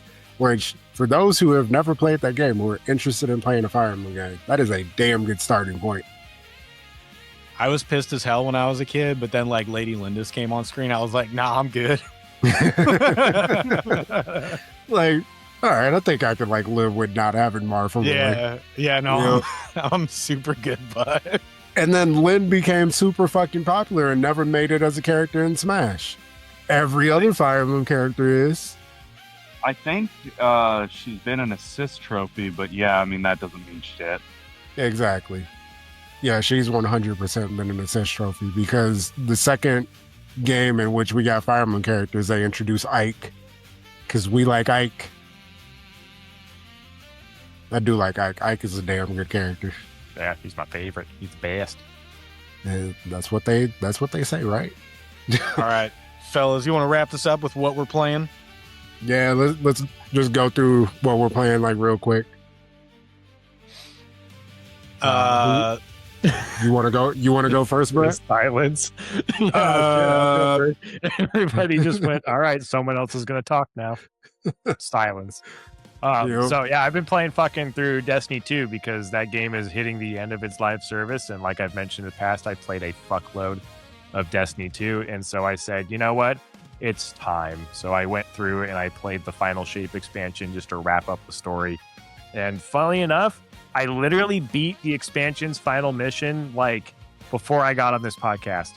And dang, dude, like, you know, in terms of like a decade-long video game story, wrapped up nicely. Like the ending was climatic. It was huge, big, and bombastic. The mission, rather than just being like a regular, like 1, maybe 3-person co-op like campaign mission, it's like felt like a 12-person large fire team. So just like a crazy number of people all fighting the final boss, all like Avengers Endgame style. And fucking cinematics were there. It was cool. The ending was like nice. It wrapped up and like everybody kind of ended up in the right spot. So good way to end it. It was just weird that they then decided to make 2 more expansions, one of them being Star Wars themed. Neither one sold well. I didn't play either of them, and now they're like, okay, we got to shut the game down now. Like they should make Destiny 3, but they should not have continued pushing Destiny 2 past the Final Shape. I don't think they should have wrapped that shit up. So, Yeah. But yeah, Destiny 2, I wrapped it up. I'm able to say goodbye once this June 9th update comes out. I'll see what that giant overhaul is supposed to look like, and then I will officially put that game to bed. You would think having an expansion called The Final Shape would be the last part of the game, like you said. But I guess we got over 16 Final Fantasies, so who am I? Yeah. We also got 2 Friday the 13th films called The Final Friday, so, you know, words just haven't fucking mattered ever, apparently. That's true. Yeah, or 2 versions of actually 4 different versions of The Last of Us 1 and 2. And we're getting a 4th remake of fucking Star Fox, so what do I know? Very true. Carson, what the hell have you been playing lately? I was playing some Doom the other day. Just classic, good old brain. I don't want to say totally brainless, but old school Doom, not Doom Eternal or anything new, just 1993 old pixels and shit Doom. I did also briefly start Grand Theft Auto Vice City Stories on the PSP. I don't know why, but I really like that game. Like very specifically, this PSP game. It's really good. Yeah. But it's mainly just kind of been miscellaneous crap lately. I really haven't had a whole lot that's grabbed me and drug me in lately. Yeah, that's kind of all I got. No 007 in the shared library yet? No, and the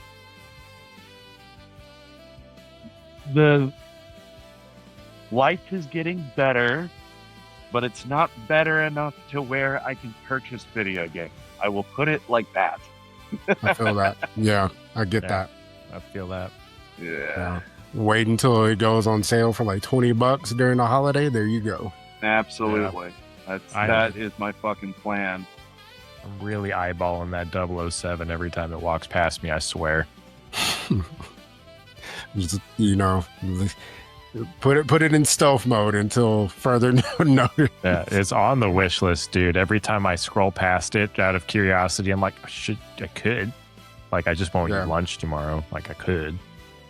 Yeah, I think it's like going to go on sale pretty soon. First Lord of the Rings whenever Bilbo's looking at it. Why shouldn't I? Yeah. Why shouldn't I buy something? After all, I've worked a lot. I should earn some money on myself. Facts. Very true. Yeah. Bretsky, what the? Fucking feel every time I eyeball a fucking video game purchase or anything of like luxury now. That isn't grass.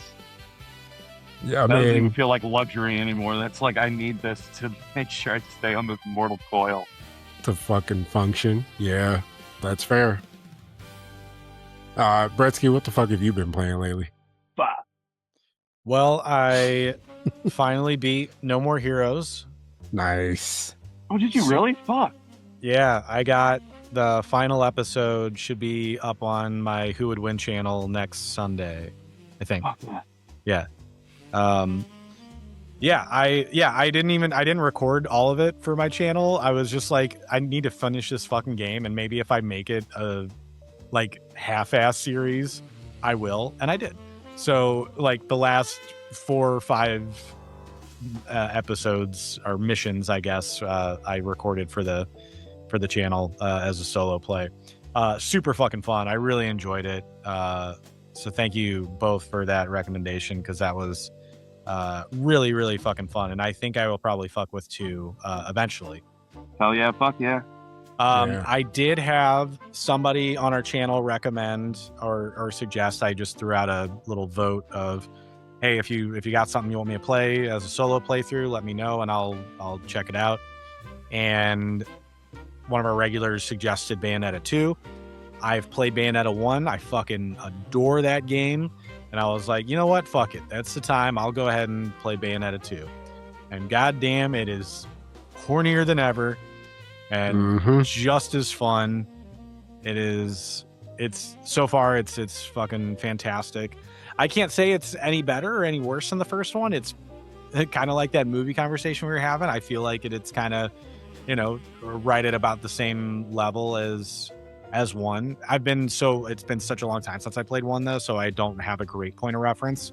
But getting back into the flow and just kind of, the upgrades and all that stuff, the weapon system seems pretty much 1-to-1. So yeah, you can probably play 2 without having played 1 and not be too terribly lost. So I can honestly agree with fuck that. with 2 more than 1 just because the second game does not have any of those fucking quick time like platforming sections. That was see, the I don't one thing remember that. Yeah. I hated those so much in the first one, and they are nowhere to be found in the second game, and that alone makes it better for me. Gotcha. Yeah. They're not even completely like really forgot. hard to do. You just have to know when they're coming, and if you don't hit the button fast enough, you instantly fail, which like, yeah, it's a checkpoint. You can redo it, but if you're trying to get like a better score, you just get fucked. But yeah, that second game, god damn, that second game is so good. I haven't played the third. JT, you kind of fucked with the third, didn't you? I like the third. I like the 2. 2 is definitely my favorite out of the trilogy. 2 also has the Nintendo costumes. And if you wear the Star Fox costumes when you're about to do the little like jet missions, you fly a fucking R-Wing, which is really fucking cool. So 2 has a lot of sauce. 3 also has big fucking kaiju battles. And I think what they did was, well, we can't make Scalebound anymore, but do you still want to control the dragon? So we're just going to put it in Bayonetta 3. 3 just had the problem of being a Switch 1 game, and which the problems that happen with that is you can definitely notice dips in the frame rate. I'm good with consistent frame rate when it runs at like 30 FPS or like 40 FPS. Doesn't need to run at 60 for me to enjoy it, but when there's dips in the frame rate is when I'm pressing a button and the button doesn't connect to what I'm pressing, and then I'm like, that's kind of fucked up. Now I just died because I was definitely doing the right commands. But it got fixed with the Switch 2, so I played it on there again, and that game runs at a solid fucking 60 on Switch 2 now. And then yeah, I did not know that. Yeah, you should have it in a library as well. So go give that shit a shot, my friend. Fuck, I think I might sometime here soon. Pretty Um, fucking funky. but yeah, Bayonetta 2 is fucking great, man. I'm glad that you're playing that, Brett. Yeah. No, it's been enjoyable, and yeah, that one's also going up on the channel on my solo playthrough, along with Final Fantasy VII when I get back into that. Yeah, I'm trying to get through some stuff. Yeah. The Bayonetta game that you definitely have to play eventually, though, is Cereza and the Lost Demon. I'm not going to lie to you guys. That is honestly like my favorite game in the Bayonetta IP. Just Really? because of how fucking charming that. Oh, yeah. I love that game, man. Like, it's a very charming game. And it's a very unique game as far as its gameplay style, where it feels so much more unique just because they had different ideas that they could do. And that they were able to like give you kind of like this toned down from all the over the top action and horniness that Bayonetta is known for into like kind of a more like, if I like had like a fucking like kid or something, I could play this game with my kid and they would get it and they'd be okay with it. Things like that. It felt more wholesome in a way. And the gameplay was just that much more unique. So I definitely recommend everybody give that one a shot. It just came out at a weird fucking time. Had it been away from Tears of the Kingdom, more people would have talked about it. It just came out like 2 months before Tears of the Kingdom came out. So I think everybody's brain was kind of just on Zelda at the time. And it just got overlooked. So yeah, definitely go check out Cereza and the Lost Demon. I honestly would prefer that we get another one of those games before we get Bayonetta 4, but I think we get Bayonetta 4 before that. I actually don't think we get another Cereza and the Lost Demon game at all. Yeah, I was gonna say that. I think it'd be to be pretty crazy. completely honest. Yeah. But yeah, I fucking love that game. Game that I've been playing though is Tales of Arise, which that game, I played it originally on Xbox Series when I had a series for like 2 weeks, and I couldn't really like get into it at the time because once again, it was kind of a game that just came out wrong place, wrong time. I was playing Xenoblade Chronicles 3 at the time, and I was just so eaten by that game where if I even like sniffed another JRPG, I was comparing it instantly to what Xenoblade 3 was doing. And that was definitely the wrong thing to do. Because my playthrough of it this time, I'm like absorbing it more and just taking my time with it a little bit better instead of like just rushing to get to the end. So I'm trying to like put myself in the character's shoes, which this game can be triggering for a lot of people, especially if you just hold on to like a lot of trauma and like unresolved shit, especially for people like me who are African American, because this game does revolve around slavery and oppression in a deep way. But I think that's what's connecting me to it even more, because psychologically understanding these characters and like everything that they're going through, and then the oppressors as well, and like how there's people on both sides. The oppressed they have their bad people, the oppressors have their bad and good people, obviously, and just kind of like dissecting those two things. And this game's really big on how to listen with intention, because the characters do a really good job of that. And I think this game fucks. So if you got a way to play it and you like RPGs from Namco Bandai and the Tales of series, this is definitely one to start with. But that's all. Right on. Hell yeah, fuck yeah. All That right, actually sounds a lot more right. interesting than like all the other Tales games that I've heard of, I think you'd honestly. fuck with it, to be honest with you, because it's less. That does sound like a story I'd fuck with, honestly. It's less anime than the other games, to be completely honest. Even though I do think a lot of the other games like do have like really good and interesting stories, but this one I think has the most. And it was kind of a reboot for the Tales series from what they were describing it as. They like wanted a good like new starting off point and to kind of like take the series in a more mature direction. This is definitely the game that does it, even though the other ones have some crazy shit in there. This one seems a little bit more streamlined and grounded, and not as confusing as some of the other ones have been in the past. So, and Carson, I know on Steam, this game rapidly goes on sale for like $10. Sorry, one more time. Tales of which one? Arise. Right. Yeah. Rise chicken. Yes. As soon as you said Arise, that's what I fucking. Oh shit! I actually had it.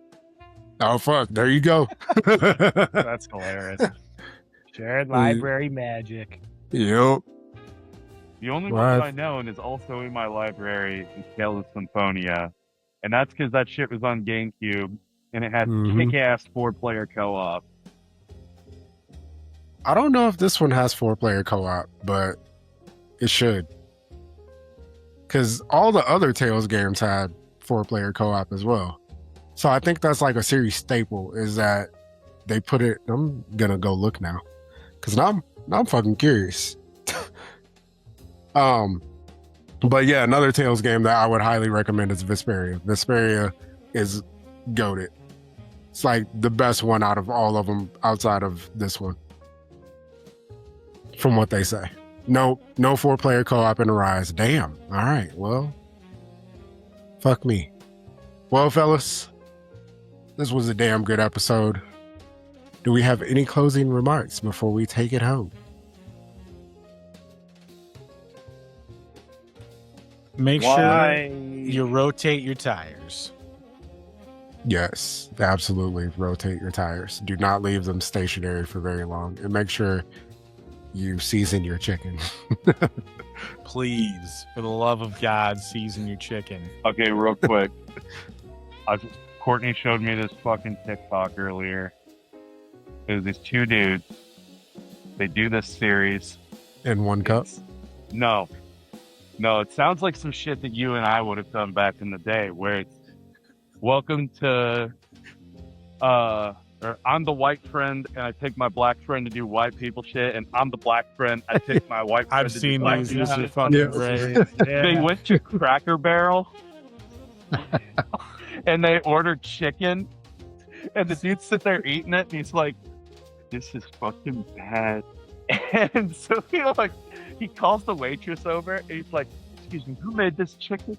And she told him the chef's name, and he's like, I would just like to tell her about my meal. And he's not going to be mean. He's asking, he's like, her name was Brandy. That could go either way, man. That could go either way. And they didn't put her on camera because that'd be rude.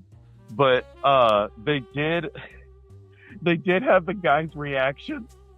And the chef walks out and he goes, oh no, she's a sister. And they're sitting there discussing, and he's like, man, I know she's not able to season the chicken like she wants. I know she's not. She's fighting it back like she can't. It's so good. Oh my God, it's so good. That particular one I haven't seen, but I'm pretty sure it's gonna pop up on my feed now that we're fucking talking about it. Let me know when you see it. It's so good. All right, I got you. I'll probably end up sending it to you on fucking Instagram because that's where I see all of their videos. Oh fuck. Well, fellas. Well, let's get out of here. Zach, tell the good folks at home where they can find you. Yeah, you can catch me on Zach Fisher 9 on the YouTubes. I post weekly videos on there. You can also check me out on itch.io at ZF5150, where I have a little demo video game. You can play it. It's like 2 hours long, totally free. And you can also catch me here every Monday night, and you'll see me around. I think we're doing a Press A this week too, right? So we should have one of those things going on. We might need to jump on that sooner rather than later. Depending on what the news is, but yeah, we'll get to it. We'll see it around. So yeah, those are the places that you can find me around. Carson, let the good folks at home know where they can find you. You can find me here, and you can also find me at youtube.com/expansion pack. That's youtube.com/expansion pack.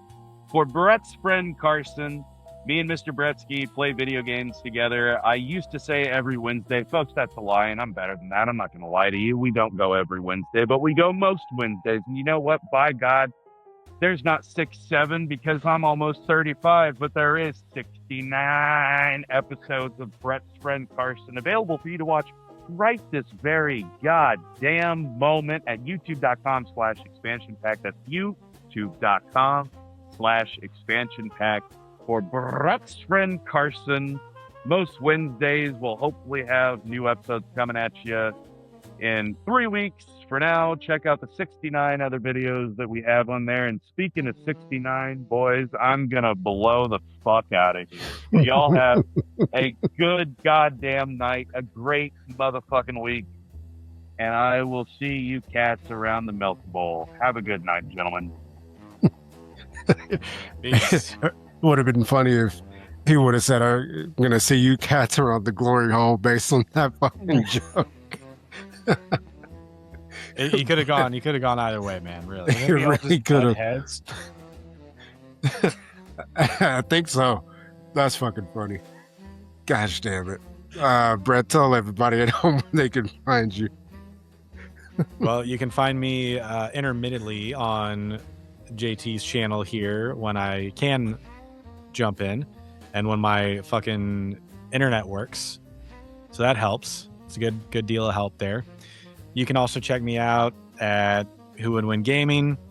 We do mostly regular posts. It's been a little bit kind of off and on lately. We have a shit ton in the backlog. My buddy's just been working on his company, so it's been a while since we've got some stuff up there. But we got like 4 series right now. And obviously, Brett's friend Carson. I can't believe we have 69 episodes. That's insane. We used to do live streams too. So, like, I don't know if any of those are still on Twitch, but we have way more than 69 recordings all overall. And I'm teasing an idea for something else coming soon that may or may not be video game adjacent. So I'll make an announcement on the Who Would Win channel for that. Probably. Maybe. We'll see. Oh, hell yeah. All right. We got to, I guess, stay tuned for that because now I'm very curious as well. Yeah. Me too, honestly. All right. Well, you know, as the Ducks once did, we'll cross that bridge when we get there. Goddamn. And I guess for me, I'm here every Monday. Well, actually, this episode, Monday Night Mayhem, folks, as we record on Monday nights, there are times where the editing just takes me far too long to get done before midnight on Monday. So Monday Night Mayhem at its new start time of 9 a.m. Tuesday mornings, because it is still Monday Night Mayhem. You're going to be viewing it on Tuesdays. So boom shakalaka. But I'm going to react to the State of Play tomorrow. Fellas, if you want to react with me, feel free to join me because I'm not going to do it live. I'm going to pre-record that as well because apparently there's going to be a ton of copyrighted music in there. So not trying to have those problems. But yeah, I will be reacting to the State of Play. So join me later today when you watch this episode of Monday Night Mayhem because that is going to go up almost immediately after I cut out the copyrighted music. But until then, folks, remember to stay safe. Tip your DoorDash drivers, your strippers, your bartenders, your barbers. And remember to brush your teeth and eat your vegetables. We'll see y'all next week. Peace.